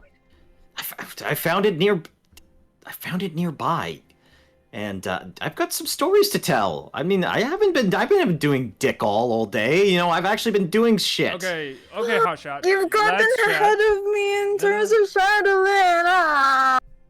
Okay, Hotshot. And you know, he kind of goes like, "Oh, it's okay, sweetie," and he kind of like, Good. His fucking ass. I'm gonna kick him. Yeah. At this point, like Kick I him see a in the vibes shin. developing, and I just elbow Ragnar and just be like, we should check on Brandon, and I push him forward into the village. should Well, leave them I was pushed alone. away. I was just like, "Hey, Hotshot, we should talk about it sometime, and be careful. That thing is volatile." And I'll just get pushed away. That's it. And I imagine that getting like quieter and quieter, like Yeah. as we push you to the village. Yeah, I know. Pushing away. All right, Enjoy that's your amazing. day! As this is going on, Brandon, you immediately find what Corvus, who you know is a dragonborn, pretty solid armor, a giant heavy crossbow on his back, and he is currently stuck what looks like to be a barrel, head first into the barrel. Naturally. You know, that's not the most undignified position I found him in. You're not wrong. So I'm just going to go. Is he snoring away, or? Is he like struggling to get out? He's snoring. He's Okay. very much asleep. If Right. you want to wake him up, go right ahead. Right, we're gonna do this the undignified way then. I'm going to flip the barrel over and just like start trying to pull it off of him. Nice. All right, and he's running. Ugh. Ugh. Who goes there? It's just me. Just an old man. Hey. Trying to preserve what little dignity you have left. Hey, and he does the predator, arm clench. You Yeah. son of a bitch. Yes. Yeah, that's what they do. Yeah, and Yeah. he goes, "Oh, it's been a while since I've seen you around town. What you been up to, there, Brandon?" I have been roaming Icewind Dale, attempting to figure out why the Frost Maiden is doing this to us and how to stop it. Well, And- goddamn, that sounds like a hell of a task. But if anyone's up to it, it's you, you piece of shit. It says, well, I have help, the best of help. He nods in approval. Well, I'm glad you're back. You know, we've been setting up for the Bonefire Bash. It's going to be happening tomorrow, for sure. Oh, that's soon. Yeah, well, let's just say he kind of gets a little bit more serious. The bash is a little less popular these days. With the internal knight and wizard nonsense, and a bunch of bullshit. If you ask me, I'm not gonna have anyone tell me not to have a good time. The Bonfire Bash is about connection and good tidings. And in these dark times, it is a direct middle finger to the Frost Maiden. Yeah, this guy knows, and he just gives you like a friendly punch in the shoulder. Yeah. That friendly punch would have shattered the collarbone of any other person. But he does say, well, things have been a little bit exciting. There were some break-ins recently, and luckily I was able to use my detective, skills to solve the issue by hiring somebody to solve the issue. So, As you do. yeah. I forget, what was his name? Blearbin? Something like that. Anyway, Blearbin went and Do I know who he's talking about? You think for a second Blearbin, and then you realize he's talking about Viren. Oh, Viren. Yeah. Yeah, Viren. Yeah, that's the one. Apparently he found the perpetrators who stole the Northern Lights lantern. And when he mentions that, you actually know that the Northern Lights lantern is a very magical, kind of lantern that's above one of the, I believe it's a tavern. Just give me 1 second. I just have to confirm that. Apologize. Yeah, there is an inn. There is an inn that is known to have a magical lantern hung above its front door. And he kind of goes, yeah, apparently somebody stole it in the middle of the night, and Viren went in and got it back for us. It's quite nice, actually. Good for him. Yeah. Brandon is mentally wondering if he should reassess Viren. Oh, no, it's capable. And you know what the craziest thing about the whole ordeal? Guess who the perpetrators were? Ooh. You won't believe this, but Jorger, for whatever reason. I don't know what the hell they're doing up here in Icewind Dale. I thought they were more like an Underdark kind of thing, kind of problem. But yeah, that's what Viren says anyway. Something. Assuming he's telling the truth and he can't tell Draugr from a hole in the ground, this is going to be... He's just nodding. He says, I wonder why they'd come out here. There's nothing, there's no dwarven ruins, there's no reason for them to come this far. Yeah, I was gonna say, all the cool rocks are down below. I don't know what they'd find here other than nice. But, somebody else's problem, I guess. Viren seemed to have scared them off quite quick. But We'll be vigilant this time. But Alright. I'm assuming you want to go and go see the fam, so I won't keep you too busy for sure. All right, I will. Thank you. And Drovis, stay out of the barrels and don't go for a midnight bath in the lake this time, okay? All right, okay. I'm okay, old. I can't keep swimming out there. I remember what happened last time. All right, it was really cold. Yeah, Brandon is just gonna pat him on the shoulder and go back to the party. Mm-hmm. But yeah, you would definitely return to the party. As you were having that conversation, Viren did go into a little more detail, and essentially what Viren explains to Ydin is that, yeah, he did actually go on a quest. He did help out the town, and he found what appeared to be several break-ins, and Dwergar were stealing items of note. And he does kind of go into detail, and he explains, yeah, and I found this massive chunk of Chardalon at their base or whatever. Wait, I'm not sure if So you just took it. Chair's back. Okay, never mind. Sorry. Okay. Yeah, I just took it. I mean, it made sense to me to just kind of grab it. I mean, that's our What were mission. they doing with it? I got no idea. I mean,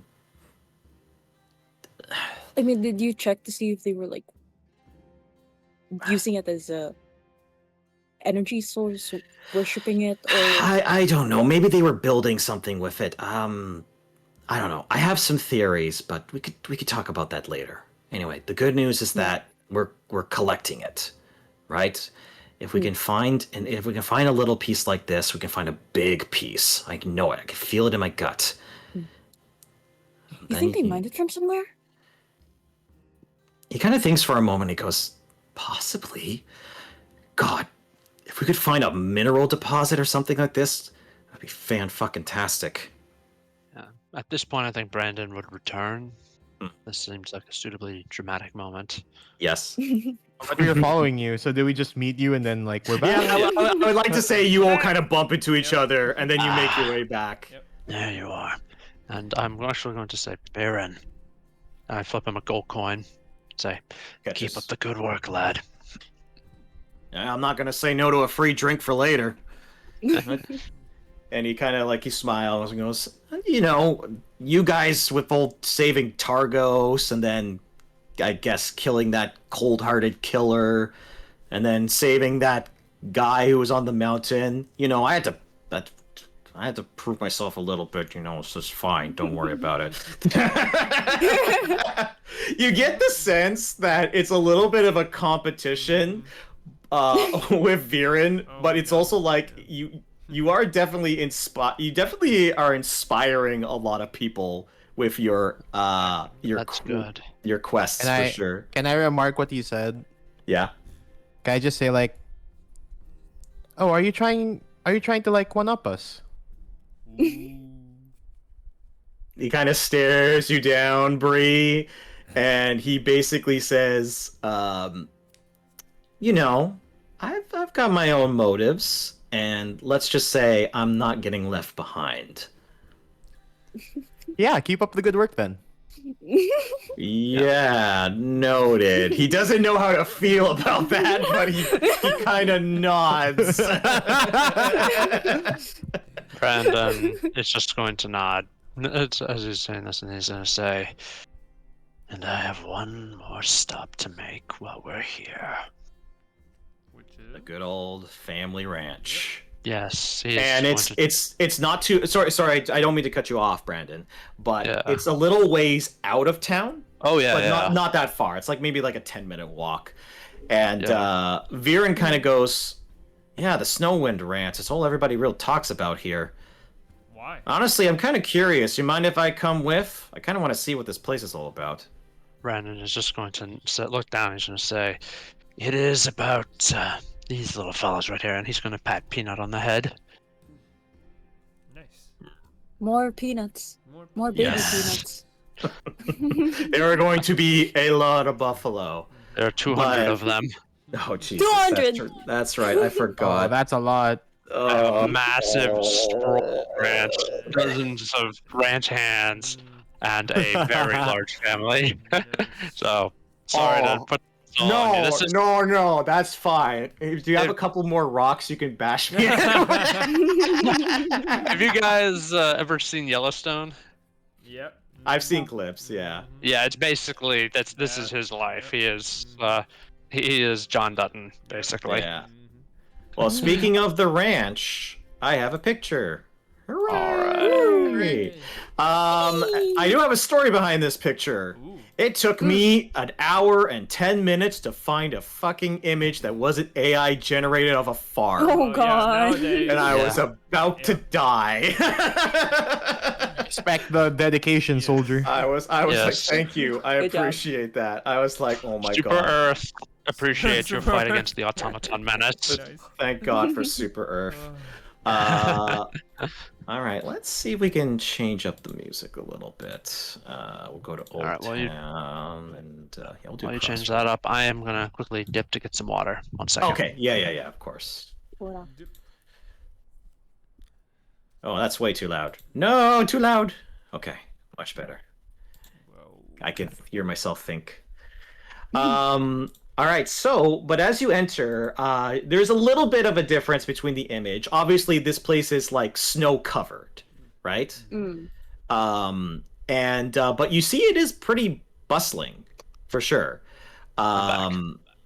You see like there's the like little like wheel that's kind of turning with some like icy water.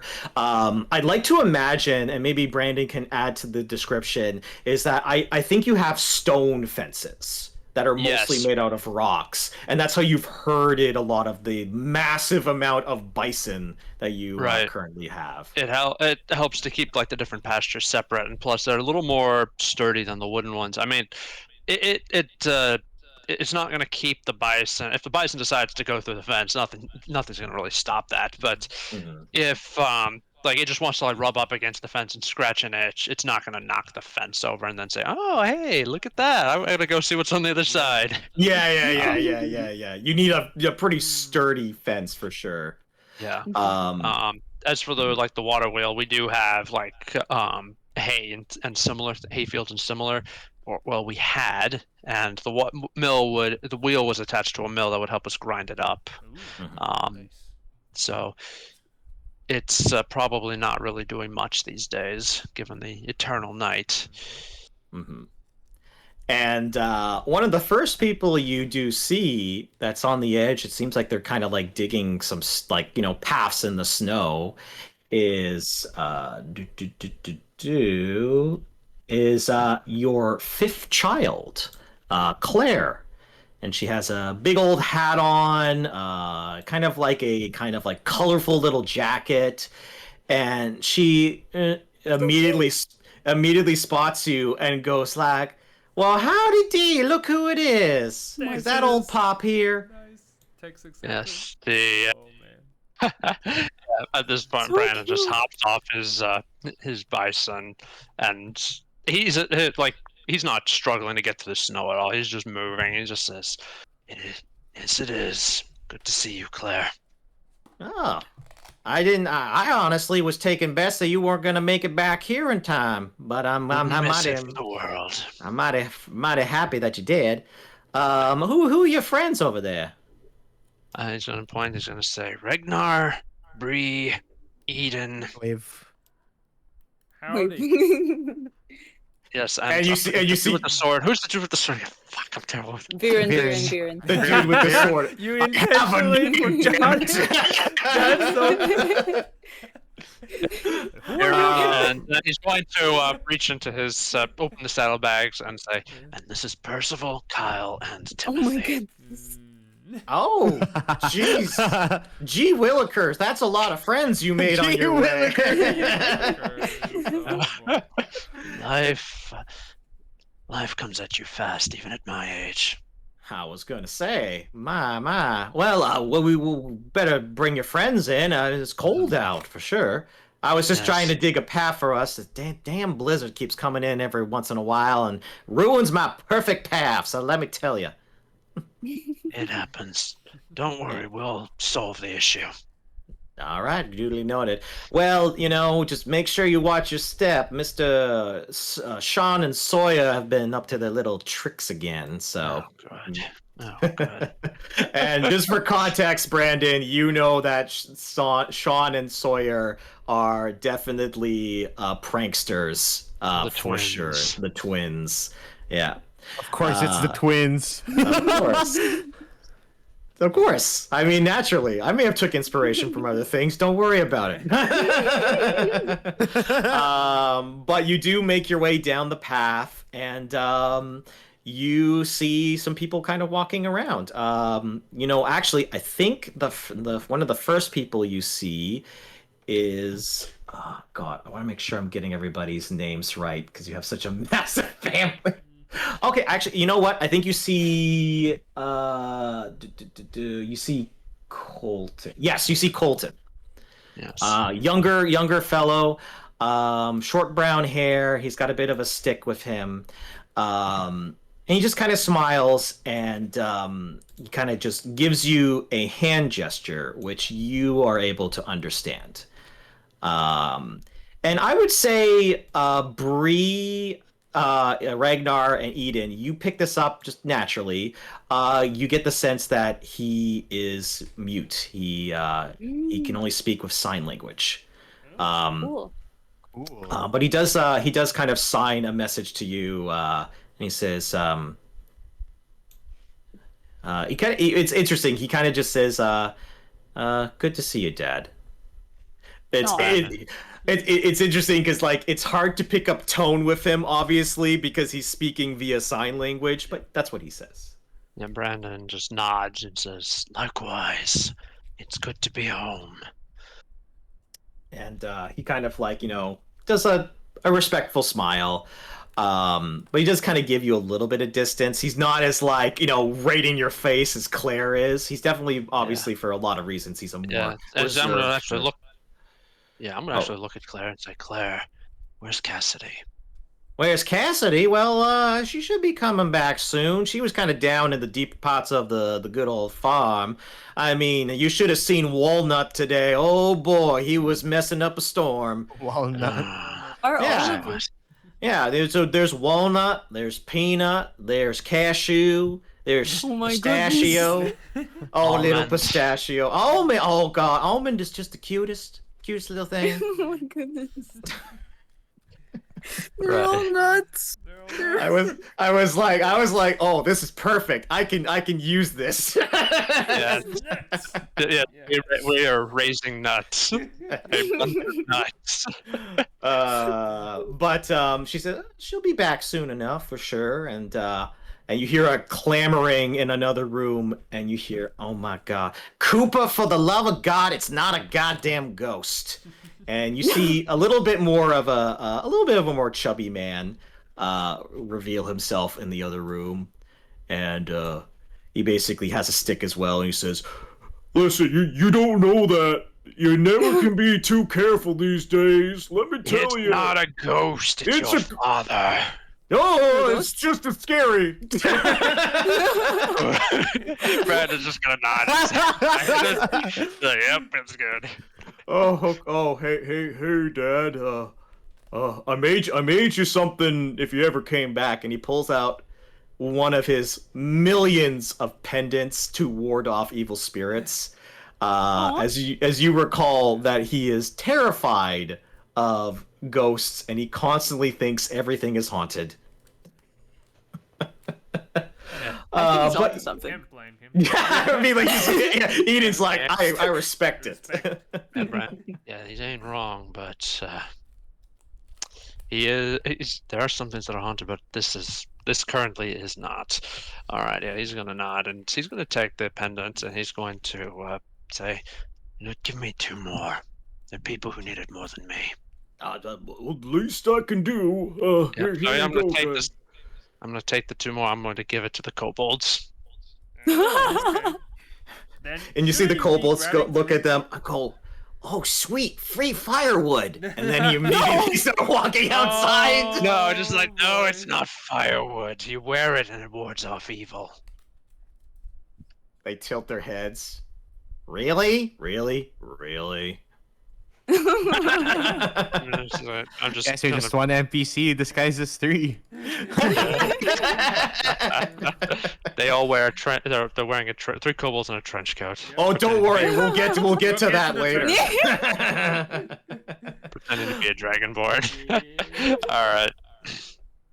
But yes, they kind of go, oh, okay, and they put it on. They listen. You are the master ranger after all. Yes. For sure. And at this point, you hear what appears to be almost like this. It's a weird, like ghastly noise that seems like almost spectral in nature. And you see Cooper immediately go, "Huh," and he kind of pulls out. He has like a necklace full of 10 different pendants, and he's just like pointing it towards the noise. And you hear snickering from behind a corner, just like. Yeah, I'm just. Brandon is just gonna look and say, Sawyer, Sean, stop tormenting your brother. Oh, come on, Dad! It's really funny. And Brandon is gonna say, you know what else is funny? The chores that I'm certain you've left undone. Oh, now look at the time. We have to go. And you see the two of them come around the corner. They have kind of like, tunics, kind of like black, and one has longer hair, one has shorter hair. And the two of them kind of just go, well, yeah, nice seeing you. We better get out of here before Dad gets all pissy. And you kind of like, they go smile and they go, both of them look at each other and go, he's made friends? Oh, come on. How did he do that? Oh my god. You'll have No to tell us. dog can learn new tricks. Now go. Okay, bye, Dad. And then as there's lots of clamoring, you do see another individual show up. This is your second child, Carson. Kind of like long braids. He's holding like a chicken in his arm, because it sounds like you have like a little bit of like a chicken. Yeah, we have everything here. You have everything here, basically. And he goes, well, I'll be damned. Is that you, Dad? Oh my god. Well, Sorry. and you brought but it's a surprise even to me. And he kind of looks at Ydin and Brie, and he specifically looks at Brie and goes, "You making a lot of friends, you see. Interesting, very interesting." And he kind of gives you like a smiley grin. Brandon is just going to just give him a look. That says, you do know that Carson, he as part of a little bit of his, he rides axe beaks for a living, and he likes to show off his riding skills, and he can be a little flirtatious. Brandon with, is going to lean into, and he's just say, "You're about to become very popular." Who did you lean to? I'm just Ydin. Yeah. Which I think is funny because he was not looking at Ydin, he was looking at Brie. No. The elf, the beautiful elf. No, who the hell was the one with the thing? I keep getting you guys mixed up. The thing. I'm sorry. The thing. It's okay. It's okay. The thing. Brie. So did you whisper to me? No, who has the axe beak? Ydin. Ydin. That's who it was. Ydin. Yeah, Okay. like I said, I keep getting you two mixed up in my head. I'm sorry. No, but like That's the cool. person that he was looking at, like Carson was looking at Brie. That's why I think it's yeah. funny. I like the idea that, my son's being flirtatious with the other one who has axe beaks, and you give Ydin a warning, and it's Brie is the Yes. one that he's interested in. I think that's perfect. I think that's perfecto. Yes. And then there's there's a couple more to show up. There is one who very quietly kind of like taps you on the back and you see a younger girl, blondish hair, carrying what appears to be some crops. And this is Skylar. She's so cute. Ooh. And Skylar doesn't really say anything. She just walks over to you and kind of just gives you a hug.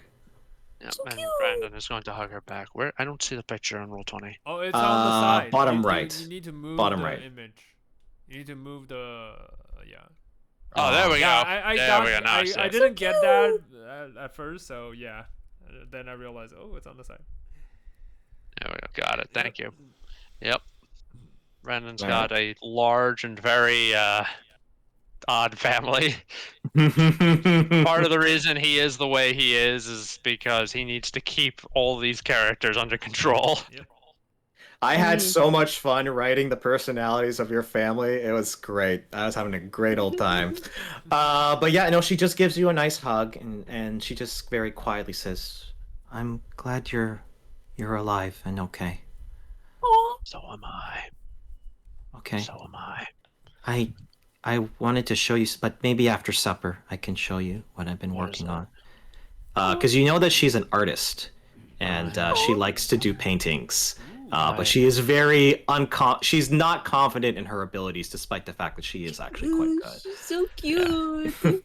We must protect her at all costs. Yes. Must protect. I know for a fact that the DM is already planning something with her. No, I'm not. Leave me alone. That's what they all say.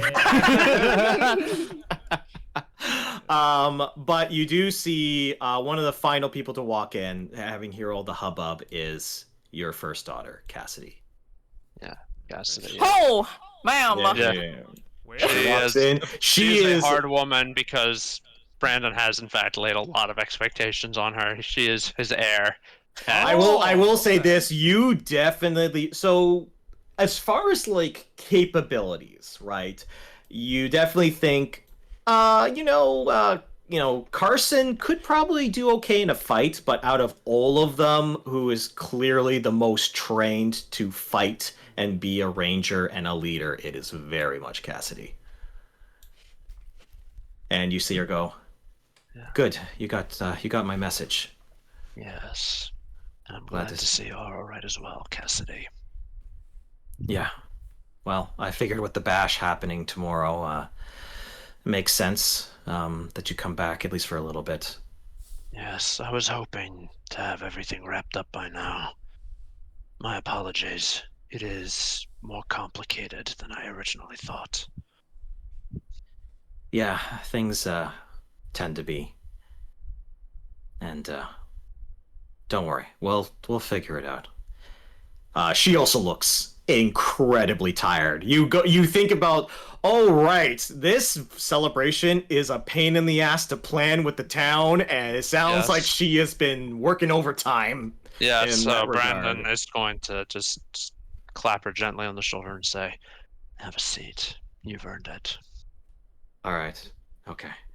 And she kind of goes to sit down.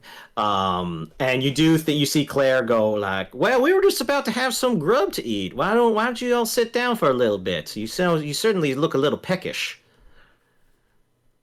Yes. And he's going to look back and says, "As I recall, the younger mouths eat quite a bit." He's Are going you to look talking- back at Thurston. And he's going to Like- look at the party. Yeah, at first, do you mean the kobolds or do you mean the mysterious man with the bandana? Or I was gonna say that lady over there looks pretty young, but she does have elf ears, so she could be like 10,000 Wait. years old. 10,000. Oh no. Yeah, that's how old you elf people are. 10,000 years old, every single one of you. Remove a 0, but generally. Hey Zeus, I can't believe. She does smile, goes, "Well, sit down." And they are starting to prepare a meal, and there's a treasure trove of just fresh vegetables. It does sound this makes more sense to you, Brandon. They do a lot of their harvesting and garden in the warmer times of the year, and then you guys stockpile for sure. Yes. So that you have the capacity to feed your family in the colder months like that are happening right now. Because essentially this season, if I had to give a rough description of what season you guys are in right now, it's like August. It's autumn. You guys are in autumn essentially. But it feels like the deepest part of winter because of everything going on. But you sit down. They all seem really interested in, and this is something that I would say, Brie, Regnar, and Ydin. The family is all really inquisitive about you three. Brandon is definitely known to be like a lone traveler. He's not known to travel in groups, and this is the first time he's brought like a traveling group with him home. Friends. Like friends, essentially. Yes, he yeah. has friends. He Wait, has who knew the old man could make friends? He can make friends. But yeah, so you do see. I am curious if there's any of them you talk to as you're eating food, or if you just kind of chill and just enjoy the good vibes at the I'll moment. just ask. So, what was Brandon like in the family? What was Brandon like? Yeah. And you see. As a dad. You see, oh, Yeah. oh, I gotta think about this. You see, He was a hard man, but they were hard times Not back asking then. you, old man. Mhm. I'm asking. no, someone no, else. no. You see Colton signing something kind of secretly to Carson, and Carson goes, Harsh. and I presume. It's weird because now like okay, I'd like to imagine Carson kind of whispers this to you because he doesn't want to shout this in Okay. front of the whole table. Okay. He basically says let's just say Icewind Dale's tough on everybody. And Brandon's a form of toughness rubbed off in certain ways on others and not so well on others. Look, he's a good dad. I can tell that, but he's definitely been absent for longer periods than I think he should have, but I don't know. Honestly, I'm jealous. I want what he has to a certain extent. I want to be able to just leave and travel Icewind Dale. I don't. Why can't you? Anyway, it's just. And he's trying to be quiet because he really doesn't want his No, I dad whisper. to hear I this. whisper. Why can't Oh, you? okay. Yeah, why can't you? I mean, Well, he's not the type of person that would, hinder his children. it's a lot of expectation, Well, Cassidy's going to be taking care of things, and I don't want to leave her behind in one big giant mess. But I don't know. okay. It's complicated. I don't know. Well, what about your family? I want to hear what you got to say about them. It's complicated.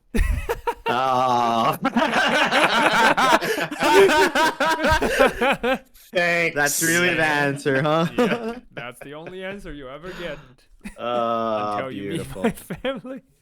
But yeah, for now. And it's I was just yeah. okay. And let's see here.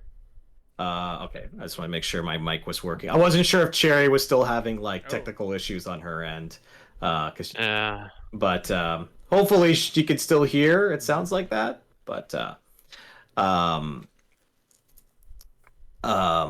yeah, you see the family kind of like kind of welcome you all like With open arms. with like respect, and so I guess you're having that conversation with Carson. Brie, is there anything that you say or do at this particular time?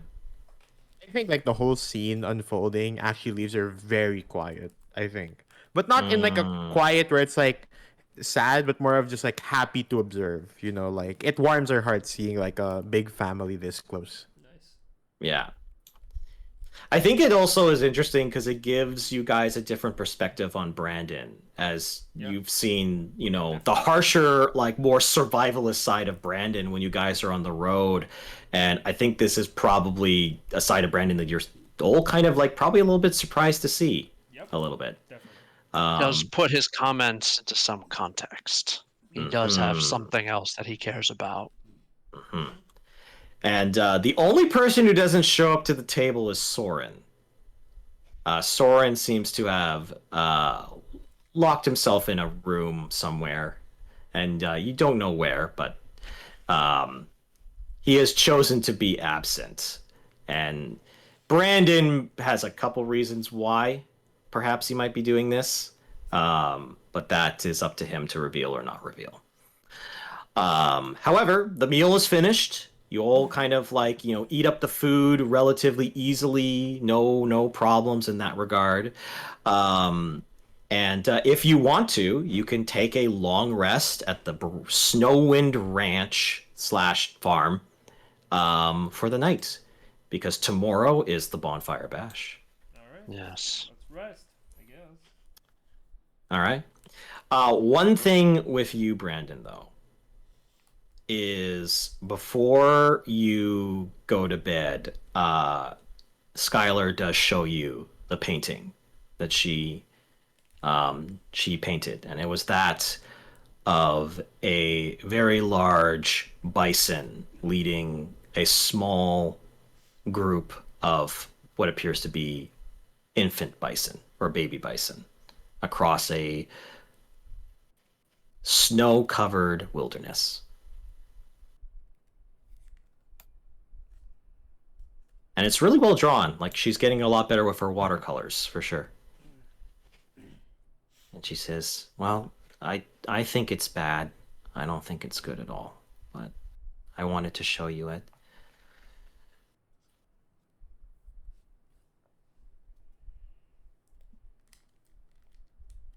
Oh no. Did I lose connection? Oh no. Oh, no, I'm here. Falcon. Okay. I felt Falcon is silent. Oh, no. He's leaving the poor child on red. No. No. Falcon stares at the painting inquisitively. I'm gonna message him. Damn it, Strahd. Damn it, this Are board. you there? Again. I feel like all my connection problems are happening at once. This must be my. It must be my end. It No, must be I feel my like end. it's each of our No, own it's- issue. It should be our Yeah, own it's not internet. Yeah, yours. it's not yours. Oh, his internet died. Okay. Well, we'll say that he does kind of have that scene with With his daughter. with his daughter. But you do start the next day, and you do see that the festival is properly starting. You see, like, there's decorations and stuff like that. One of the things that does happen is Claire does go, and I think the ranch has spare rooms as well. So you kind of all have like your own like little separate place to kind of like rest and relax. But you see Claire kind of go knock on, I guess, Ydin and Brie's door, and it says, Ydin, my dear, Ydin, hello, hello. You hear me now? We can't hear you now. Yeah. I don't think Alrighty. Ella can, Cherry can speak at the moment, so... Okay. Whoops. Basically, he What happens basically. before I go to bed? Oh, well, now that you're back, Resume. Rewind. you saw the image that the image that Skylar drew, the painting, and it was the painting of a large bison leading a small pack of baby bison across a ice-covered wilderness. And she remarked that she didn't think it was that good. It is. He just nods and he just says, "Yeah, it is." It says, "It is. Don't sell yourself short. There is room in this world for ranchers and artists both." And she doesn't really respond to that, but you do think she definitely heard it, and she kind of goes, "Okay." And you think that she probably was happy with what you said. But you do end up sleeping, and Claire just basically knocks on the knocks on the door and basically says, you know what? If Bree and Eden, if you guys are there, I could use some help getting some, getting some wool and like textiles all set and ready to go. I got some proper fine outfits for the Bonefire Bash. Do you two want to come with? Yeah, sure. I'll Brie would go along Okay. and help out. And she kind of smiles and says, "Oh, that's splendid. All right, well, we'll get your gear on, get your feet all settled, and your boots all ready, because you're going to be trudging through a little bit of snow to make your way back to good old Caer-Konig. But I'll lead the way." And she kind of gives like a happy smile. So you two will be making your way over there, and at this point, Brandon, you kind of like, you see Soren kind of finally come out of his abode. Very fancy kind of clothing, a book in his hand. And he kind of looks and goes, So I guess you were what everybody was excited about last night? Brandon just nods and says, "That's right." Well, I'm glad you're in one piece. And I guess it was nice that you sent us that gold. We really needed it. There are finances around this ranch that need to be taken care of.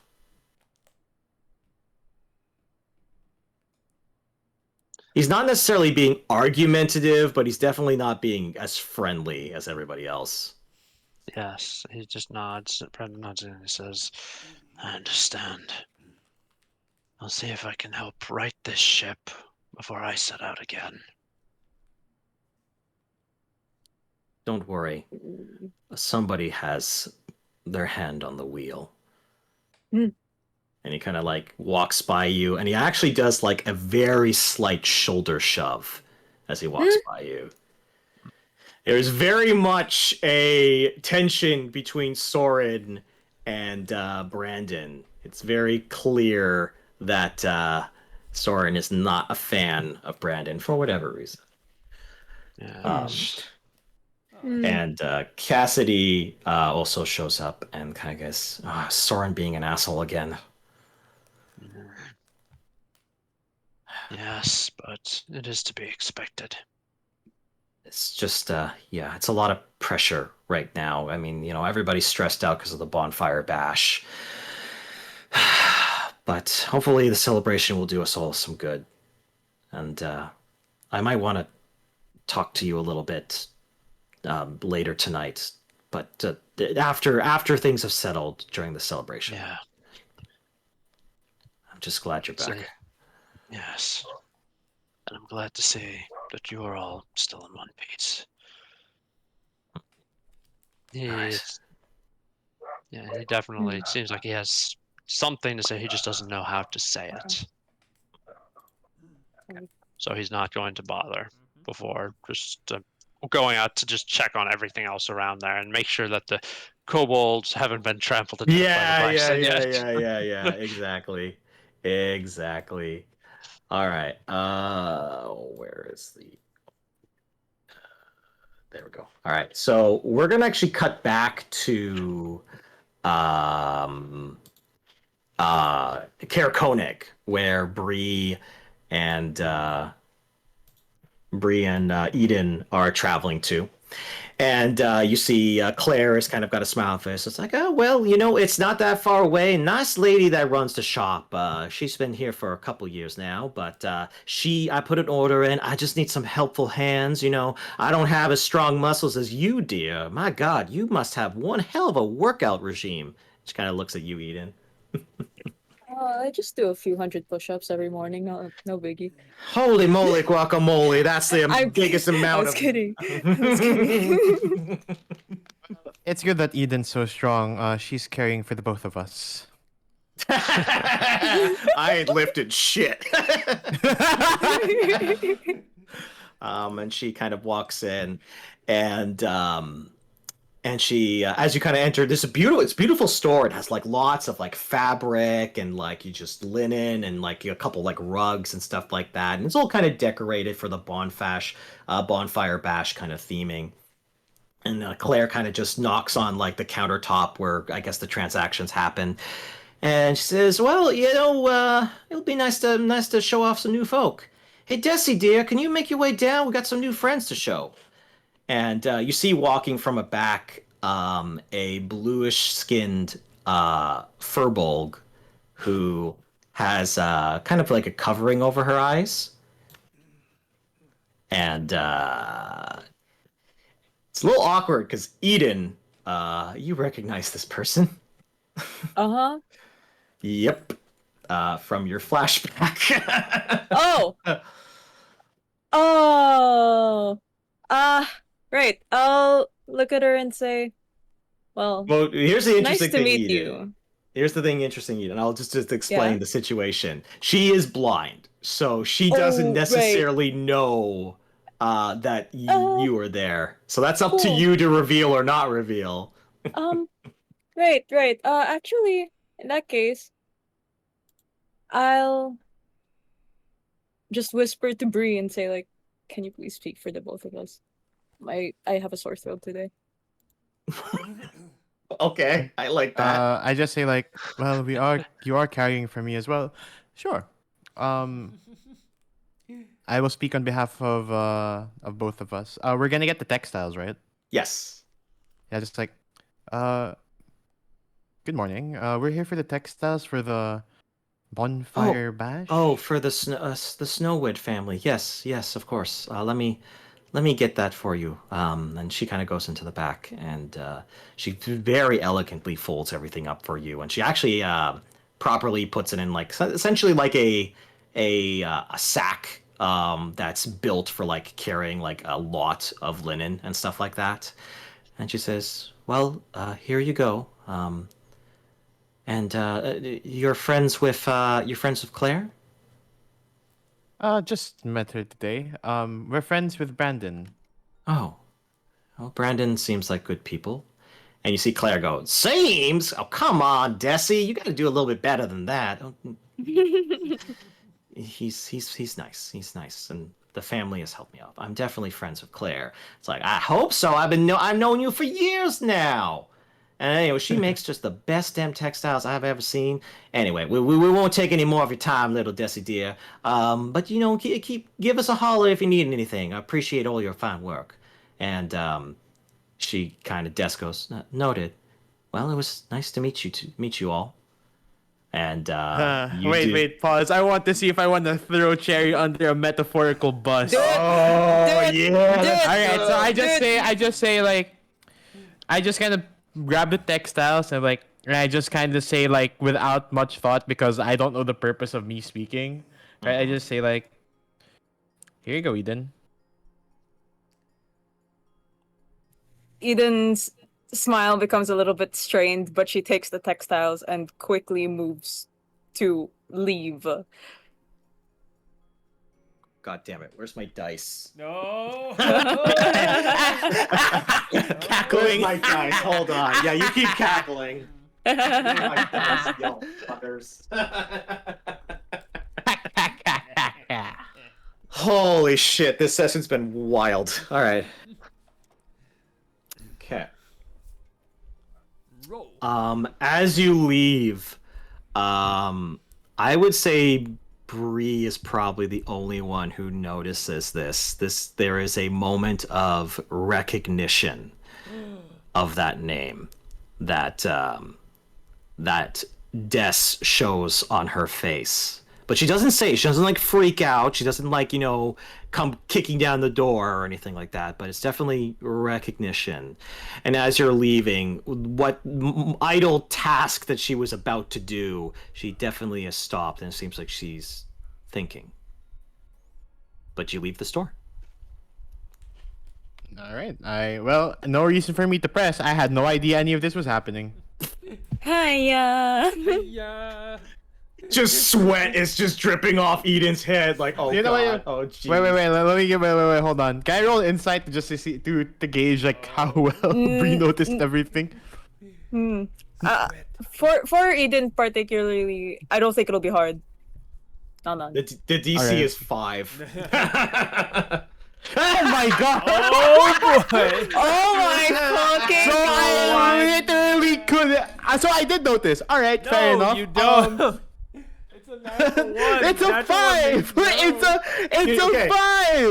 So here's the thing. Usually when I say a nat 1, it's an automatic fail, but because I said specifically 5, that's so funny, and I kind of want to just give it to you. But like I would like I don't think it's like immediate though. Yeah, In fact, I feel like no, Bree's gonna broach it in a way that's so tone deaf, right? Like Oh I my go God. up to Eden and I just say like, you left in a hurry. What's going on? Just that these textiles are heavy, you know, and I'd like to get back as quickly as possible. I blink like multiple times and I just say, is it rude for me to say that? I don't think that's the case. Rude? No, but you shouldn't say it. Just know it. Just no. It's not like we had a huge conversation about telling the truth and being honest with our feelings. Hey, we did. I just kind of say that, okay. I look towards the shop. I look towards you. And then I say,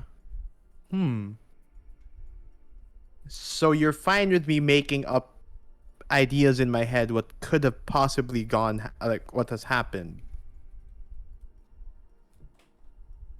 No. No, I'm not. Do you want me to So tell you what happened? Do you want to tell me? Do you want to be liable to a crime? I leaned in closer and it's like, you committed a crime? Oh, and I've been keeping it in for so long. Oh god. I wrote this and I was like, oh, I can't wait to see Cherry interact with this. Watch. It's gonna be something like I took a letter out of the letterbox and didn't put it back. I just kind of say like, whoa, okay. It's like, how long has it been since you committed the crime? I think I did few months, years. It's a few Question mark? years. It would have Years. been, I think it would be like about 3 to 4 years, I think. Okay. It was exactly 3 years and 4 months ago. And then I say like, okay, what wrongdoing have you done to Desi?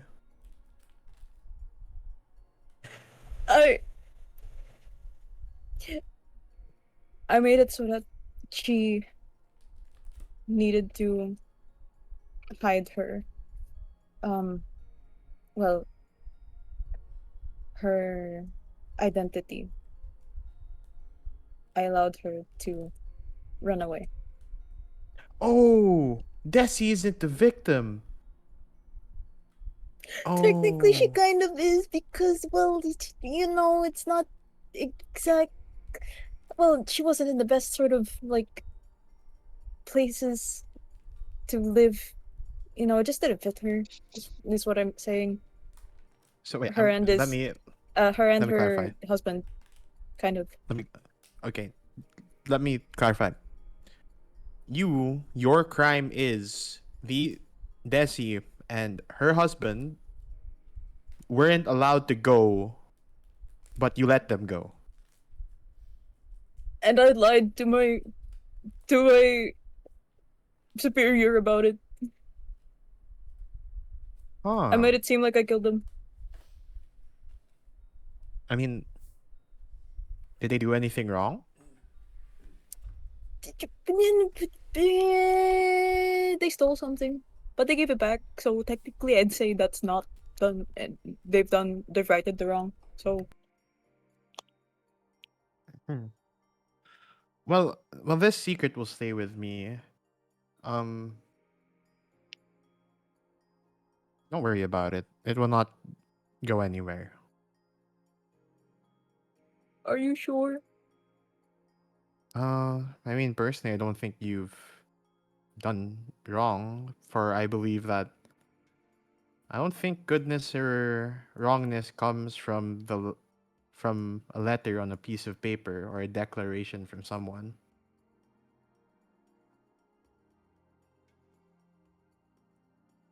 I guess it depends on what you're lying about.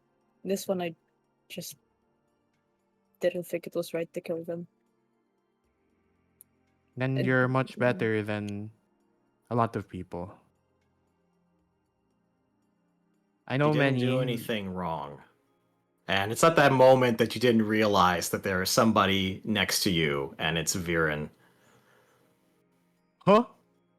Ah, Dun, I'm dun, sorry, I dun. I'm sorry, I didn't tell you. Listen. I didn't tell you that I was gonna tell Brie. I'm sorry.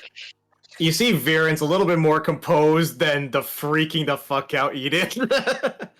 But Viren's like, yeah, I noticed her, but she's blind. I didn't make my presence known. Look, Ydin didn't do anything wrong. If anything, Des and her husband were the ones who kind of caused the crime. It's nothing that you need to worry about. And you get the sense that like he's actually getting like really defensive almost for you, Ydin. It's alright. It's cool. I've decided, just as Brandon said, I'll stick with the decisions I've made, whether it be good or bad. None. Huh. You see Viren I- actually kind of like take pause at that, but he's not like against what you just said, but he's definitely intrigued at what you just said. Especially considering Eden's character from his perspective. You see, kind of be just like, look at both people and just looks very like, I really don't see anything wrong with this. Listen, it's not my place to judge whether who's right or who's wrong. I don't know any of this. But the thing I do know, Eden, is that you strive to do good. And if this what you thought was a good decision, then I have no right to judge you for it. Okay. Brie, I have a question. What is it? If in the future I get some access to like some mind wipe powers or something, just so that you won't be part of this crime as well, I'm just gonna wipe your mind, okay? Just It specifically squints a this little one. bit. The fuck? Squints a little bit. I And just don't like, want you to be part of this crime. By committing another you crime see to Vir- wipe Vir- other's memory? What the? Viren is like, Eden, how do you think you're going to be able to cast a mind-wiping spell when you're a paladin? I don't know, maybe God gives you powers. No, that's not how that works. We took classes about this. And he seems to berate you as to think that you're going to cosmically get modify memory out of just convenience. I'm gonna wipe everyone who knows. you know, sorry, this is gonna be a bit of a sad comment, but then you see like Brie kind of like put a hand on your shoulder and say, if you do have access to a mind altering spell, you're free to alter more than just me knowing about your crime. I may ask for more. And then she just walks away. No, I made it more sad. You made everything sad. How dare you, Cherry? Triggers. No. This is crazy. I can't believe this session has gone so many directions. Oh my god. I had no expectations for this session, and I'm like, I'm bewildered. However, here's the good news. Eden, you're looking for a distraction, and the distraction begins because it is time for the festivities. As I get the music. Where are you, music? Please get back here. That's not the song I want, for fuck's sake. Where are you? I haven't been able to hear anything. That is. Oh, it was muted. Why? Why? Why? All right, here we go. Yeah. Okay. So you do see that it begins. The festivities start to begin. Let's make sure I had everything closed. Okay, perfect. And yeah, you see people kind of like, starting like, food is being served. And this is actually the one thing I was going to stress, actually. The main celebration actually happens at the ranch. You actually host the bonfire bash, which is why everybody in your family's stressing out to get everything prepared. Yes. It's like, God damn it, I want a break. I came back home for a break, and now I've got this to deal with. Well, after dealing with a dragon, this is a break. Yeah, this is true. You do see they are assembling what appears to be a very massive twin bonfires in this particular like spot in the ranch. That's obviously away from, buildings and stuff like that. You also see that there appears to be an arcane caster, very low level, whose sole purpose is to cast shape water or create water just in case if there's a fire that gets out of. It's basically a fireman, essentially. Well, when I was 12 years old, it did get out of hand once, so... Yeah.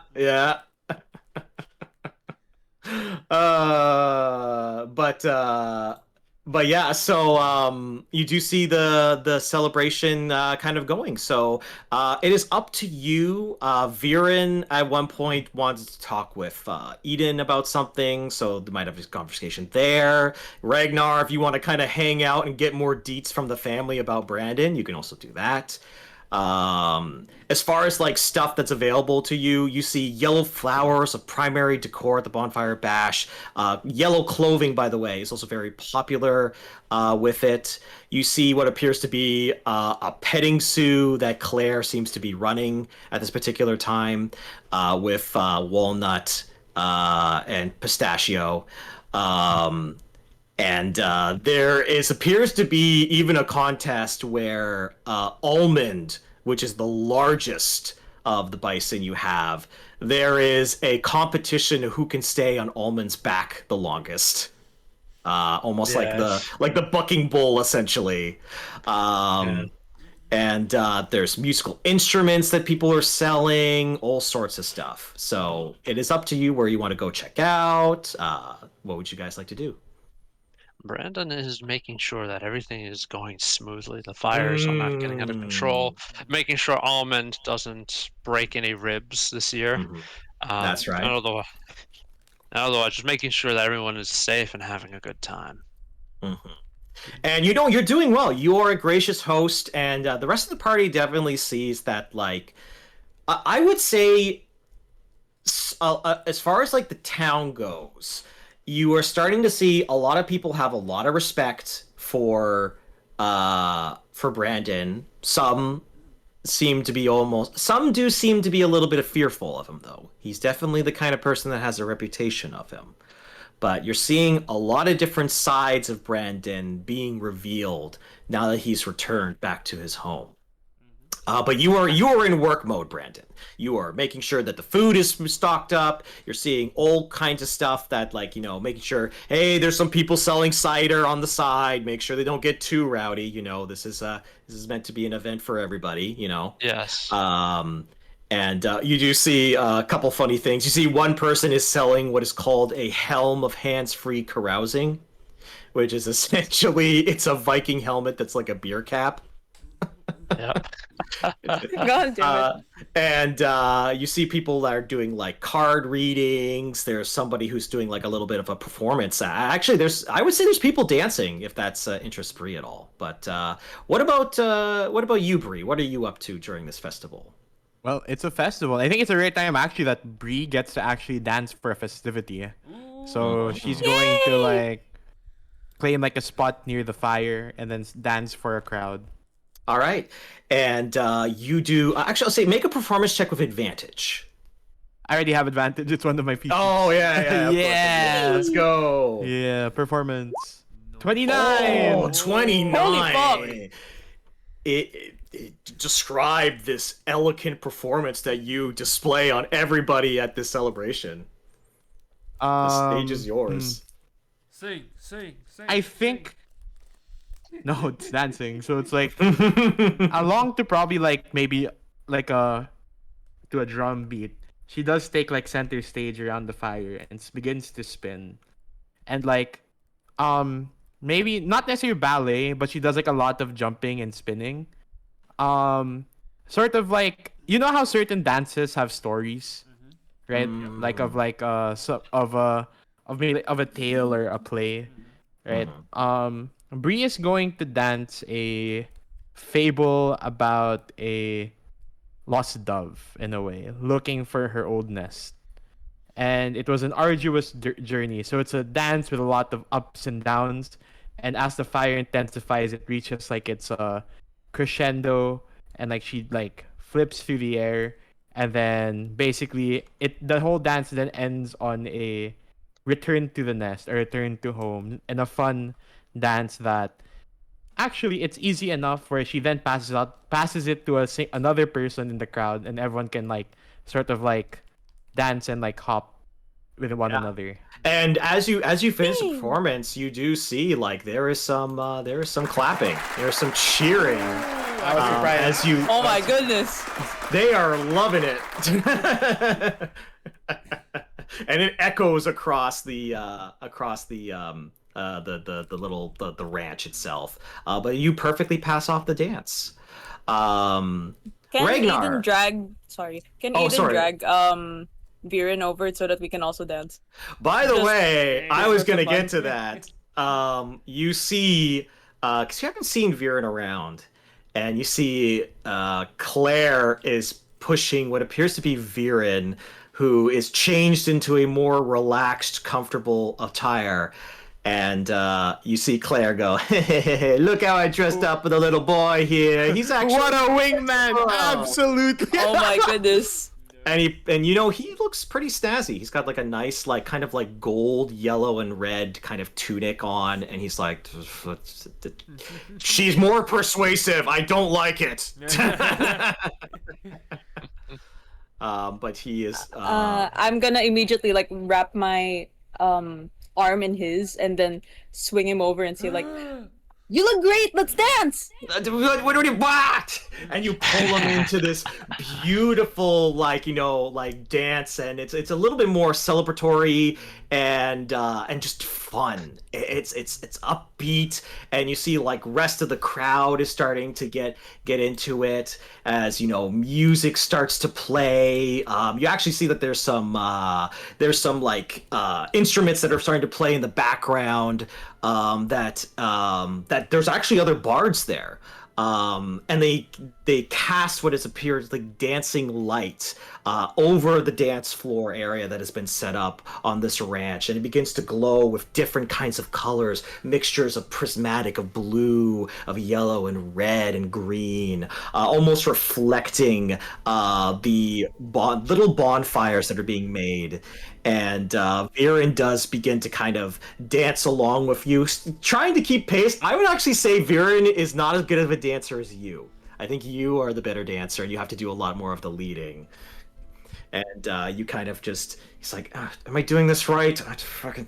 Who cares? Let's just have fun with it. Okay. And he's just like, and he's trying to relax, and weirdly enough, it does seem like it starts to work. He does start to relax, and there is this very brief moment as he kind of sees you smile and bring this energy to the area, to this dance floor that is unique and special. He shows a kind of relaxed nature that you never seen before, or only in brief glimpses.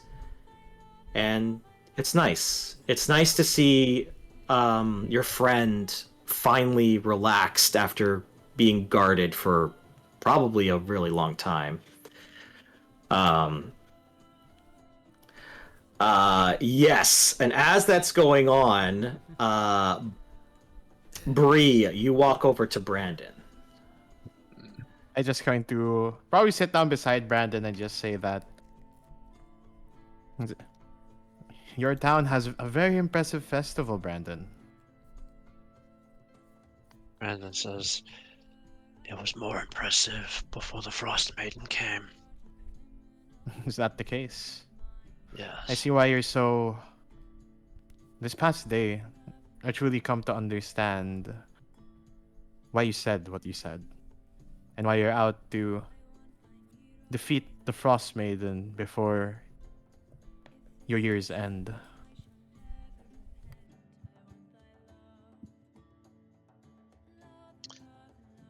Yeah. I, Brandon I have a just- question, Brandon. What You is know it? my story in regards to my own family, the Tali and then my son. We're still out there. If we were in, if you were in my position, Brandon, would you still be here, together with the group?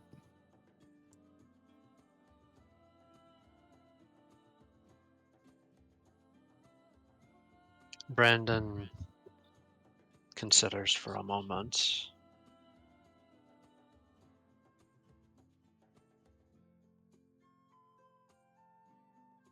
And say,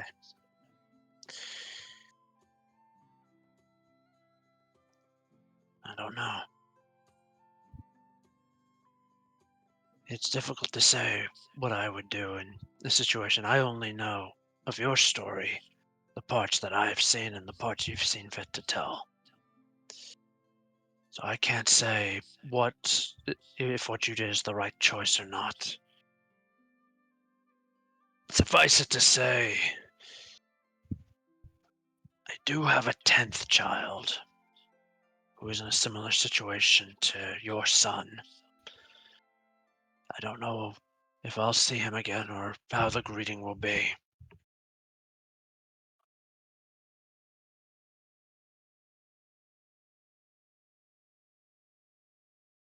And you see Brie kind of just then say, "What's his name?" Their name.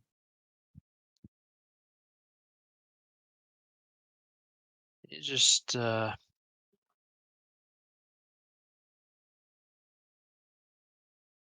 he opens his mouth to speak for a second and then stops and just says, "As I'm probably making too much of it. And he may well be dead as far as I know, and he certainly did not want any contact the last time we spoke. He made that very clear." I see. Well, So all I can do is focus on the family I have left. I think you made the right decision. Sometimes I ask myself, it begs the question why I'm still here. When I know my son's still alive and he's caught up in something, Brandon. I asked everyone earlier, a couple of days ago, when in that room, what was their reason for fighting the Frost Maiden? That just so happened, it never got to me. I don't have a What is your reason. reason? You don't? No. Very little, actually.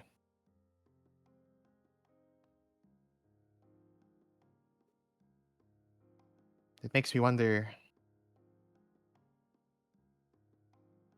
I think I should be out there, Brandon, looking for my son. Brandon is going to flick his eyes away from the party out to the endless flat white wastelands beyond the ranch. And he's going to think for a moment. He's gonna say, "Your son is tied up with the Arcane Brotherhood, isn't he? Is that, if I remember right?" Yes, I think he's trying to revive his spouse.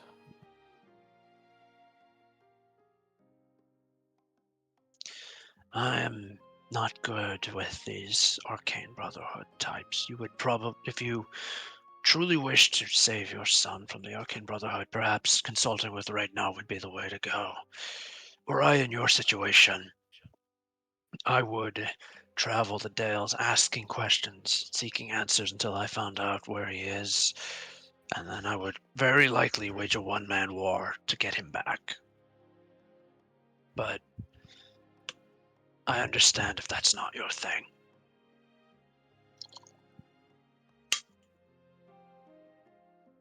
Then again, you It don't may need. has to be. It may has to be. He's just going to look at you and he's going to say, "Does it?" This is where we're different, Brandon. You chose to stay by your family to do what's right with them. For me, I ran away. I thought that was easier. And now, as I found out this last 2 weeks, how impactful that decision was. Brandon is going to think back to that incident from 60 years ago and give a short, bitter laugh before saying, "When you say that you're going to do everything for your family, most people who say that don't consider what everything means. Am I haunted by the choices I made for the sake of this family? Yes. Yes, I am. But I do not regret them, and I would make them again if I had to. But specific to you, so long as your son is alive, there is a chance that you can reconcile with him."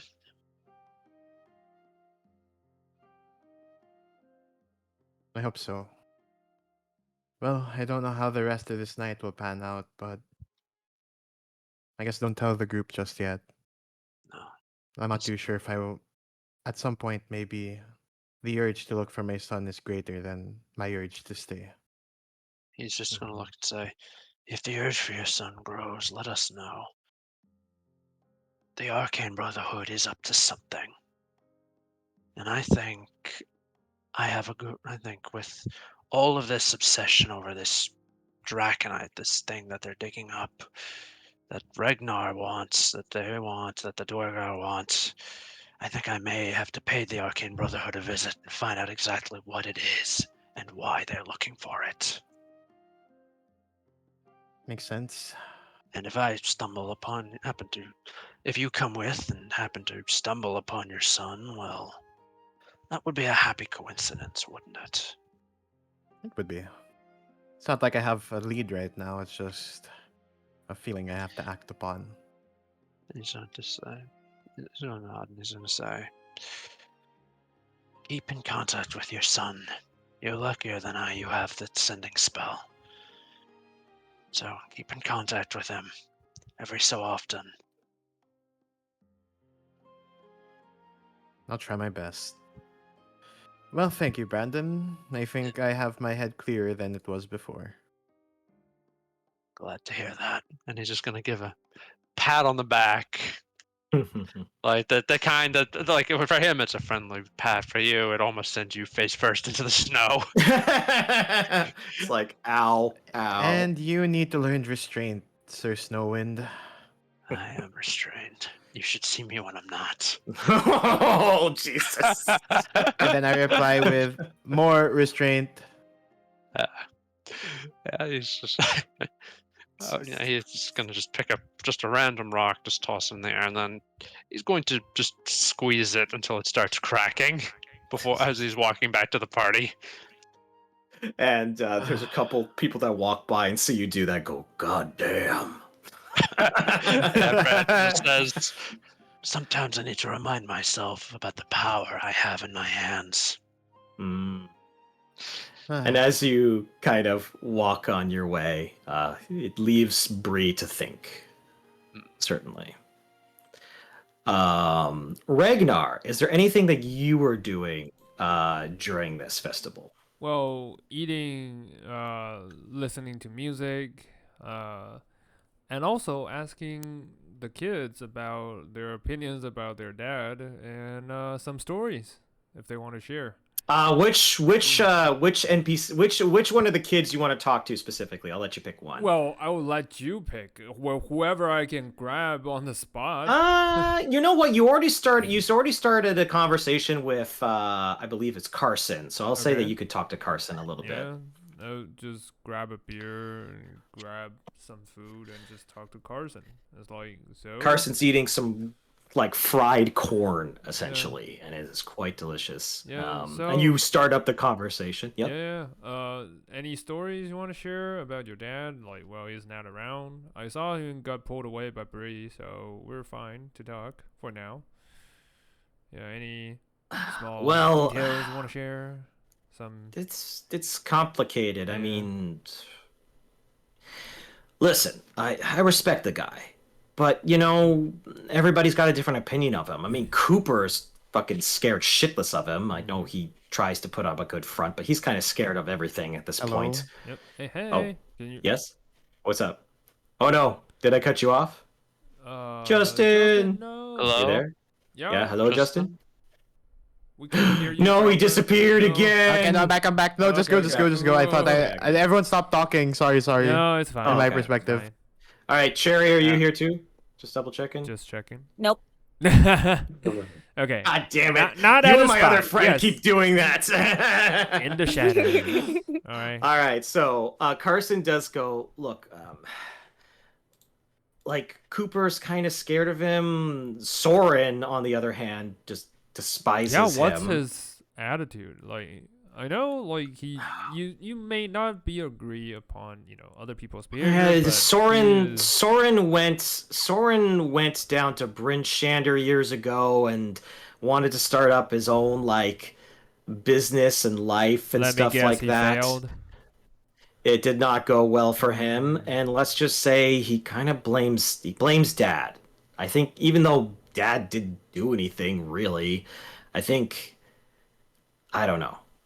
It's hard to get a straight answer out of Soren. I don't want to say he's like the black sheep of the family, but it's clear to me that he definitely doesn't like how things are done here. But I don't know. I feel like a lot of us we're starting to kind of forge our own path, you know. I want to start traveling with my trusty Axbeak. Sean and Sawyer, they want to make their way down to Neverwinter and start selling trinkets and stuff like that. Skylar's a really good artist, even though she'll never say that herself. She might want to leave at some point. I just don't think that this farm life is going to last forever, you know? And I think maybe that scares Dad. Wait. I don't it know. Scares him? What? Well, Why? Well, you know, I mean, like he's told us about the importance of family and sticking together, and obviously thinking of what's best for the farm, but I don't know if everybody wants to keep doing that for the rest of their lives. So, I don't know. Okay. Good to know. Oh, okay, upsets. Okay, yeah. Also, Upset. granted, like, yeah, I'm not there, by the way. I figured. Yeah.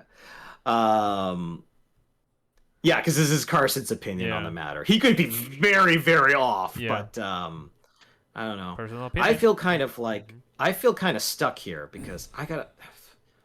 Well, but like Cassidy. we said before, no one's, he's not here to say you guys got to, always stay here. So what's up with, just up and out the house, be on your own? I look. I don't know if your dad was different because dads tend to be different everywhere. But I can tell you this: like, you can do something and they'll nod their head in approval, but they'll think something completely different. I don't know. Like I said, we the snow winds, we don't really talk about our feelings that much. It's not exactly a common occurrence. And Yeah. I'm actually surprised you're able to get that much of an opinion on your own. I'm surprised he even like saddled up with the three of you. Yeah, well, your dad is not. Well, he is a wise man, and let's just say he values his family. That we can all tell, and he can be hard to get close to, I guess. But once you know get his kind of approval, well, I'm not saying you should be asking for anyone's approval because I don't. Well, I never really follow because if I follow, I'll be dead a long time ago. But anyway, yeah. So my point is, you should be on your own, regardless of other people's opinion. You see Carson kind of think for a moment, and he kind of goes, "Well, maybe I'll have to talk to the old man about that. Yeah, I don't know. yeah. I'm just surprised you're showing so much interest. You're the first person I've talked to in years who gave a shit about." Well, that's probably because, your dad traveled with us and we are just curious. Like, he probably would never tell you this, but, I think he cares about you guys. And not in a way of you guys have to stick together forever, but more like, I think he cares about you guys' safety. And that is all. Like every parent. Well, like most parents, not every. But, Huh. he'll probably never admit it to you in front of you. Yeah, I so- got that yeah, idea for sure. Yeah. All right, well, you got me a lot to think about for sure. Yeah. You know what? Enjoy the party. Like the party's supposed to be Yeah, fun. I think I'm gonna enjoy the Yeah, party yeah. anyway. All right. All right. So you've given him a lot to think about, and you've also learned another like little side to Brandon. Before we continue, because it's gonna kind of dictate what I want to Do do. it. Are you guys okay for like another 50 minutes? Yeah. Um, I'm Yeah. fine with just it. making sure everyone's okay with that. Okay, so I'm just gonna go to the washroom real quick because I think we're gonna have a couple scenes, and then I think I know what's the natural place to wrap. Okay. So I will be back in Alright. 2 seconds. Okay. Alright. I love the So, yeah. family. Yeah. That is the family. Nice. This some of. I swear, I was about to hear combat from the sea, the starting sea sound. I was like, Yeah. "Don't you dare! Don't you dare!" Not God, during the I'm- beautiful festival. Yeah. I'm actually so like I'm anticipating like what is the next arc for the party, because it's like depending on what quest line we stumble upon next, I think Brie might have to opt out of it for now, Wait, what? just to like Oh, because the goal is different for her? yeah, because she needs to find Killian, because now she definitely knows she's alive. He's alive. She definitely knows the Arcane Brotherhood's behind it, and she knows that he's in danger to a degree, right? Yes. Like he's out there. So Bree just in a way it's like he's out there. Why wouldn't like Bree like go out and look for him, right? Like Yeah, now it's that not there's her an actual priority goal. to fight the Frost Maiden, like for now. Yeah, exactly. Well, you never know. Like we might get more clues about the stories behind Uh, Killian's behavior. It might tie to the Frost Maiden. Yeah. Who knows? Yeah. That's what I'm saying. It depends on how it pans out, because Yeah. it's like I could totally see like Bree just leaves temporarily, Yeah. and then I have returned. All right. Yeah. We're Okay. just shouting. That is all. Yeah. All right. The next thing that happens is kind of Viren obviously finished the dance with you, Ydin, and Viren kind of like, he kind of needs to make his way to go and check on something, but he says, "Hey, I'll be back, don't worry." And you kind of like take a sip because you've been dancing a bunch. You're a little tired. You've been working your feet. Woo! Dizzy. And as you're kind of oh, sorry. sorry, I just want to say I pat Eden at the back and just kind of make a remark where it's like, maybe I could teach you a thing or two about dancing. You want to go again? Let's go. You need a break. Like, and your legs are shaking. What? No way. Oh wait, no, you're right. But as you kind of sit down for a moment, you notice somebody who was sitting next to you, and seems like they wanted to start a conversation. And you see what appears to be Des. Oh, oh shit! Oh god! And yeah, so Des kind of goes, I had a feeling it was you, from what I could tell. I just want to talk. That's all. I'm all ears, stranger. DM, I slide away. You're like, I'm getting out of here. Out of here. I'm like shifting away, like 1 foot slide, 1 foot slide, 1 foot slide. But don't outta you there. eavesdrop? I mean, It's up to you. Not my place. Not my Okay. place. Maybe in the distance, but like I wouldn't be actively listening to their conversation. If I hear anything that's hostile, I'll jump in. But like I'm not. Okay. You know what I mean? Like I'm No. just like- I gotcha. Yeah. And he kind of says, I know things. You probably don't want to talk about it, but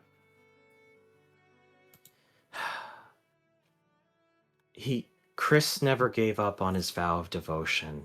He simply was devoted to a different cause, one of love and one of life. I take solace knowing that he was at least free when he passed.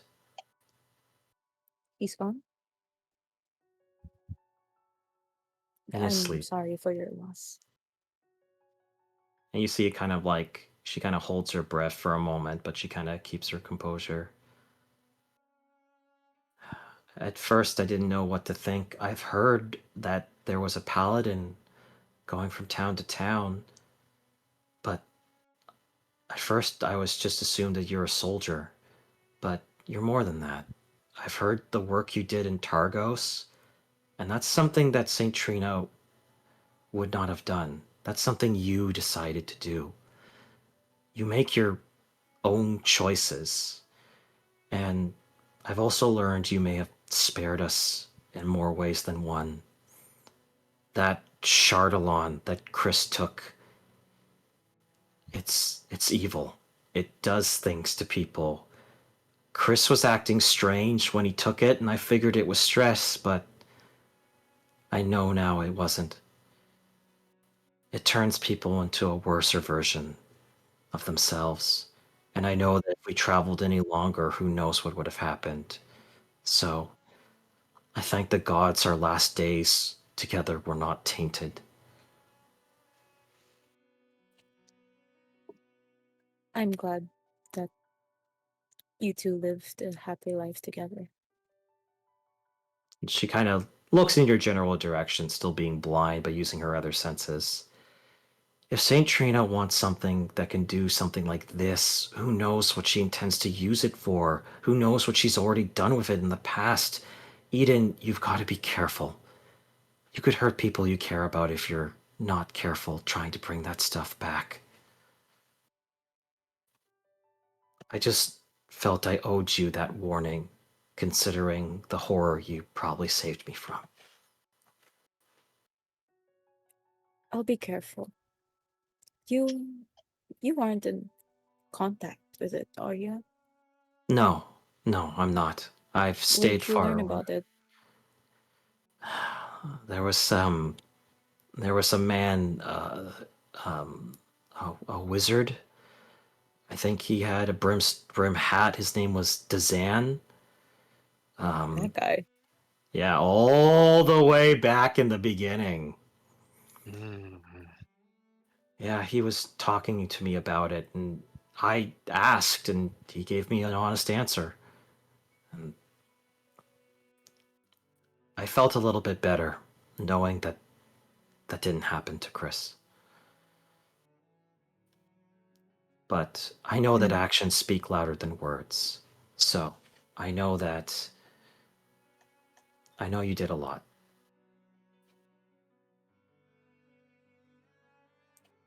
It's not much. Just honest work. That's all anyone can ask for. Is honest work. And really, I would rather not accept these thanks. It's thanks enough seeing that you're well. She nods. And she doesn't know what to say or continue, but she just says, I hope you're okay. Because we need more good people, and I feel like we're losing them every day. But I hope that you can find devotion not just to some god or Saint Trina, but into yourself. I really hope that for you, Ydin.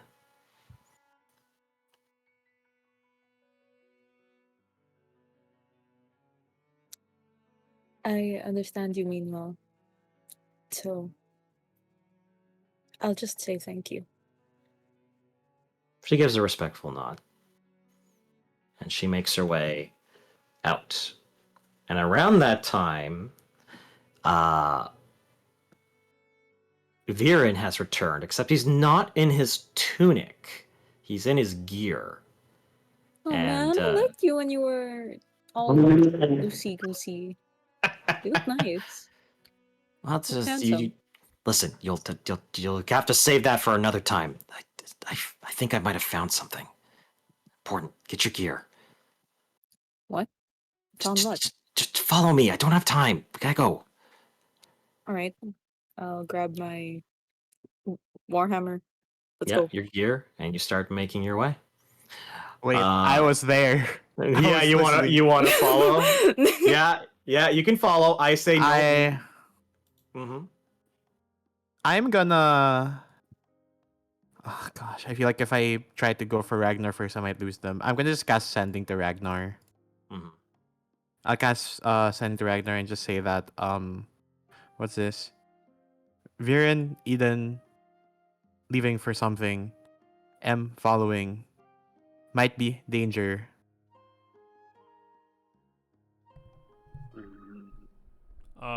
I received that, I guess. Yep. But You can respond to it. yeah, noted which direction. I have no clue where they are. So yeah. Just cast a flare, shoot a flare gun into the sky. well, I need to know where they are. There's no point them knowing where I am. You know? I would say Ragnar, you were equipped enough to probably follow paladin tracks, which are big armored like boots. Okay. And Brie, you definitely see them heading northward. Yeah. Can I say we were heading north or do I have to cast another Oh, sending? No. I will allow you You to know what? I'll resurrect. message Okay. you back because it's 120 feet. I guess that's not that big. Oh, okay. So you just message instead. Yeah, I just messaged okay. you back. Okay. Where Yeah, I just are needed to you? let you know. Yeah. I'll just say we're heading north. Okay. I'll tell Brandon. Just go. Yeah, we'll catch Gotcha. up. Yep. And I'll try to message Brandon, I guess. It's like, Yeah, I would say you get in contact with Brandon. Say, Yeah. hey, the gang's going somewhere. Yeah, Might be worth the checking girls out. are going to north, and there may be danger, so, just follow. All right. Yep. So Viren and Ydin leading the trek. You see what appears to be Viren looking at you, Ydin, and says, "Look, I've been trying to figure out where they could have been getting Chardalon. And I thought, okay, well, maybe I can use the bell again, right? And I noticed the bell was making a different kind of chime in this area. So I think it might actually be close here. This deposit that we've been looking for. Where? I don't know. I need your help. Can you just help me investigate? Okay, let's triangulate. Okay. Not that we actually can because we don't have a third bell, but All right. I would say you guys using your bell, just make a general investigation check with advantage, Ydin. okay. I'll probably give you a By little the bonus way, too, because the bell. Ydin, you never tell. Have you ever tell Viren that I also possess a sliver? I don't think so. No. Okay. It's a 10. 10. Maybe. Well, with the bonus that you got from the bell, you are actually able to pick up that there's an illusionary rock near one of these big trees. What? What? What did you find? I'm gonna just stick my head. Oh no, not my head. My hand through the tree. It goes through the illusion. Eh? Okay, there I'll go some- first. All right, you kind of go in and you notice that there is a small, almost like natural, like hole in the ground with what appears to be a rope ladder that goes deep underground. Oh shit! What? Oh What'd you my find? god! The Duergar were like making holes in the ground. Do you think this is Jorgar? Well, shit, we better go fast. I mean, didn't you say you found the Chardalon in the? Well, yeah, but that was miles away from here. That was down Oh, at okay. Kelvern's Cairn. I didn't think that they would be here. Can I just appear like behind them? Yeah, you're catching up. What are you trying to ascertain, Brandon? Let me know. I'm curious. Well, I'm trying to. Like, If I notice Viren them is all. Viren. Well, I'm noticing they're all getting very. What's the word? Panicky. Yeah. Like they're all getting furtive and sneaking off. So now I'm curious. I'm going to follow them. Okay. We're all together, I assume, at this point, because I was tracking I would, them, and I then would all three say of us are together. Regnar. So Regnar, Mhm. Regnar and Brandon Mhm. and Brie are all together, and Ydin and Viren are at the lead, and you are catching up. But I will say this: Viren doesn't even think; he just goes down the rope ladder. He's like, Viren, be careful! No, follow quickly. okay. But I will say, the rest of you all see the two of them go down this like ladder that's been hidden by an enchantment of some sort. Okay. Winds, let's follow. Yep. All right. And as you make your way down, it is a long, crawling, like, tunnel, which immediately starts to freak you a little bit out, Regnar, because it's a little too familiar. Well, he was unable to see. He can see in the dark now, so. No. I mean, it's Oh, okay. The, It the was resemblance okay, to got it. earlier memories. Oh Yeah. boy. Yep. But you do make your way down accordingly. And as you make your way down the tunnel, Ydin and Viren are the first to discover what appears to be a large deposit of Chardalon. It's probably the size of a small car, the Oh, amount okay. that is buried underneath here. And you see Viren's like eyes go wide a little bit, and he's just like, "This is it. We found it, right? We can work with this." Yep. Oh. And- what was the sound? Oh. Viren, don't go close. Stay with me. What? It's fine. And you also, as you're noticing that, you hear like trembling in a different corner of the room, which you didn't notice, with a very poorly made crossbow. You see, just get out of here. And then he stops, and you see what appears to be Soren. Wait, what? Sorry? Oh, Oh. What are you guys Brandon. doing down here? What are you doing down here? You doing down here? What are you doing Spider-Man down here? point! What are we all doing down here? At this point, you are all in the room with him. Okay. I think Actually, Brandon can I should say have that first. I'm not, that I'm still with the party? So I believe that's still going on. No, Mhm. we're all Oh. together. We're just following Do, do, down. do you just want us to observe first? You can. Okay. It's whatever you'd like to do. Like, I look towards Brandon as we see Soren in the room and just like, is that one of your sons? Yeah, Brandon is going to take a couple steps forward, and he's just going to say, Soren, what are you doing? Just, and you see it's just this frustration on his face, and it's just like, I'm saving the farm. All right, we don't have enough money. All right, and when these strangers showed up offering gold for this stupid goddamn rock, who was I to say no to that? All right, things are worse that you said. Cassidy hasn't even told you how much debt the farm is actually in. She wants to spare you from the disappointment that you would be throwing at her. And what do you want from me? I've tried doing things your way. I was always drilled into our heads day after day. Dad always gets what he wants. Well, what about what I want? I was never going to be happy stuck at this ranch. I was miserable, and I took a chance, and then I got ruined by it. And I knew that you were just happy that I had failed, and you didn't have to say a single goddamn word. The ranch is not going to last. And I finally started something that's profitable and successful. And more importantly, I'm providing and I am around.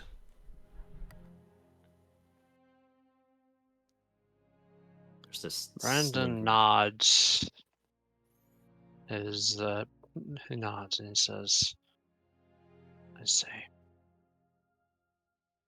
And he's going to look back at the metal and then back at Soren. He's going to say, these strangers wouldn't happen to be Dwergar, would they? I don't know, I never saw their face, but they're short in stature. I just figured they were like, dwarven, Dwerger? What would Dwerger be up here? I wouldn't have made a deal with Dwerger. Brandon is going to point to the shot and he's going to say, they would be up here for this. I was wondering too why they would be here. When I came back, I heard that Viren stopped them from stealing the magic lantern, and I was wondering why they would bother with us, but now the riddle is starting to become clearer. Before the conversation continues, I do kind of just like slightly walk towards Viren and Ydin and just say, sorry, I just followed you guys again. I thought you guys would be in danger. It's all good. Thanks. No worries.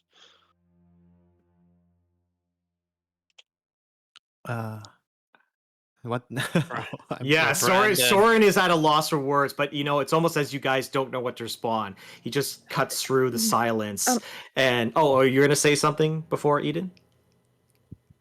Soren, I understand that you want to help pay the debts of your family. What I will say is that I'm from the Order of Saint Trina, and we'd be happy to pay for this instead.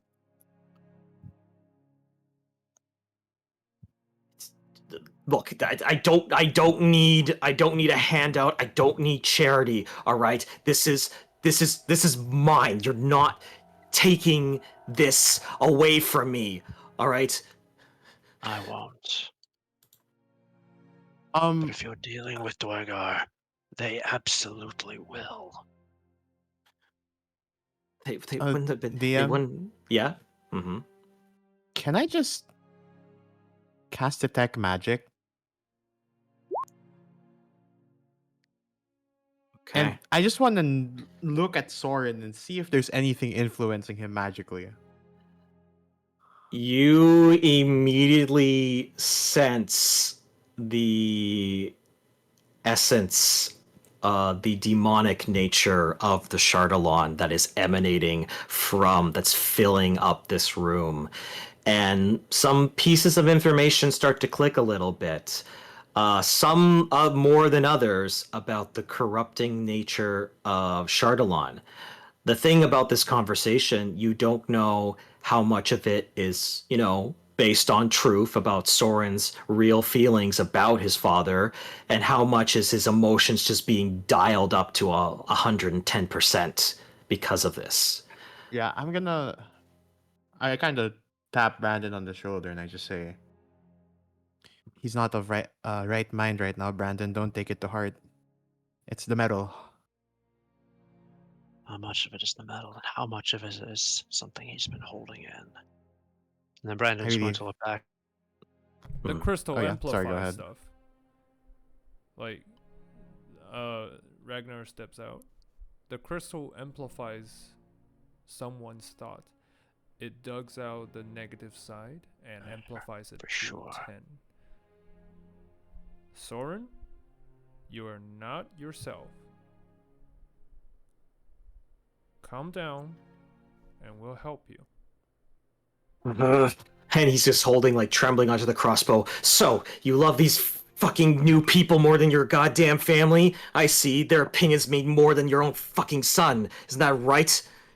I'm gonna put my hands up. Damn. I'm gonna going put to my hands hold my up. hand back towards the family. Not towards the towards what are they called? The party. These party. people that I'm traveling with. Oh, I'm going to hold it up to them.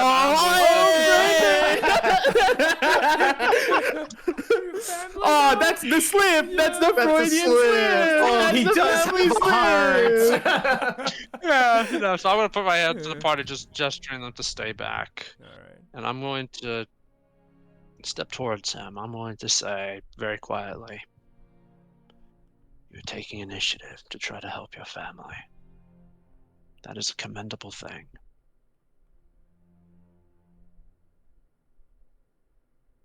You're doing it in a way unique to you. That is also commendable. But again, I stress, are your new partners, Dwargar?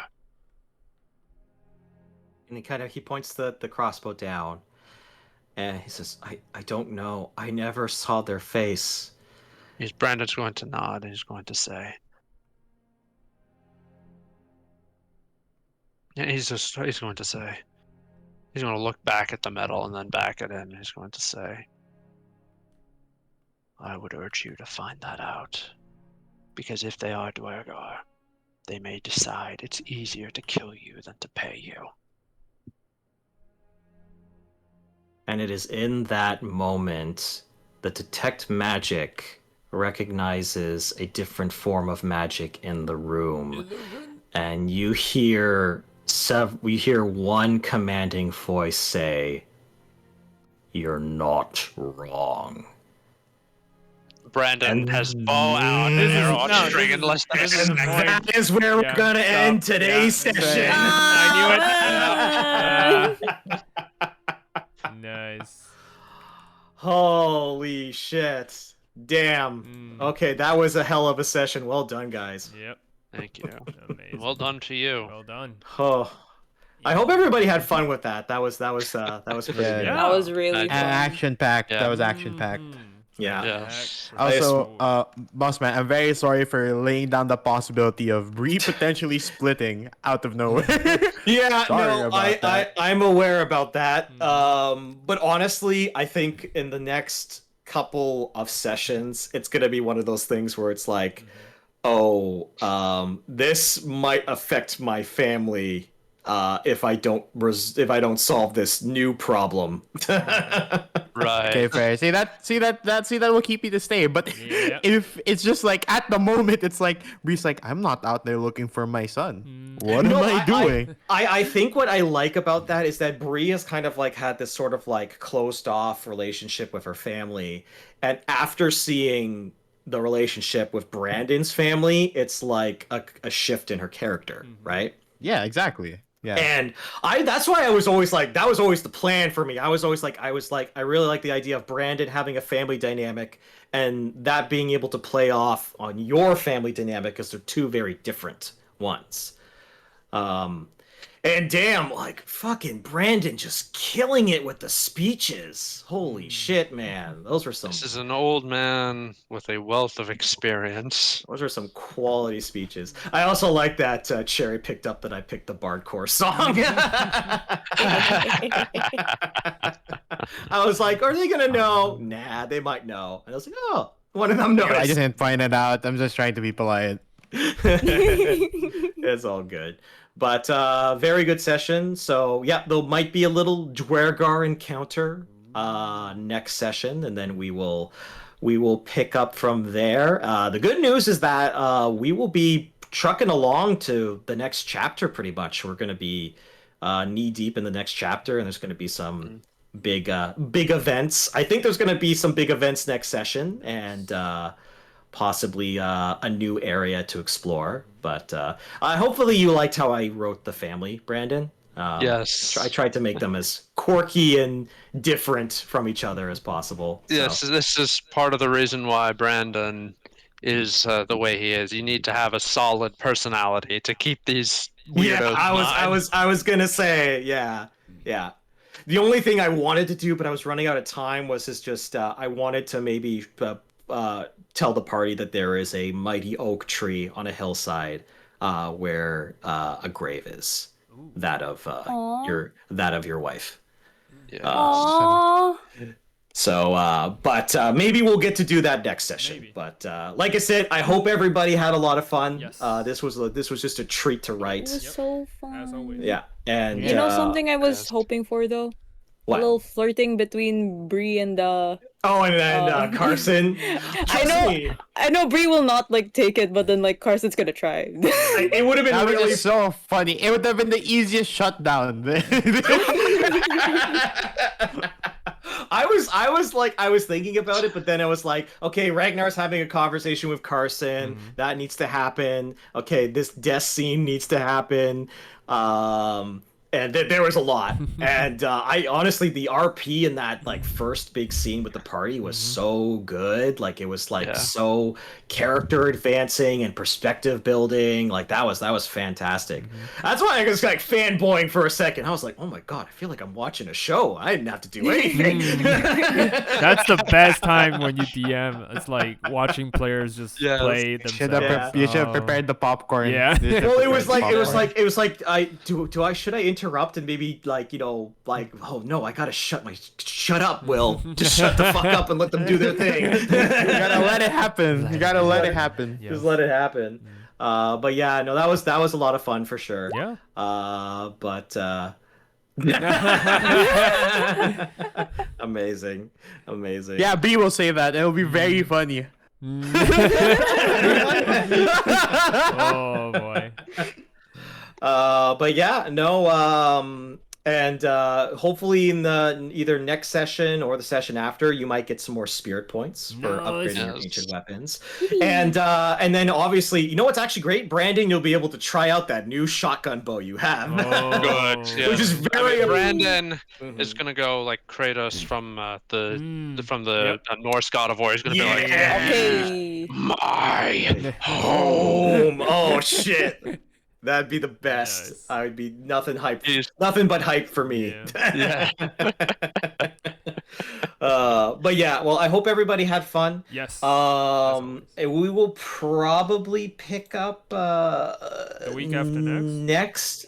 So on the 30th question mark.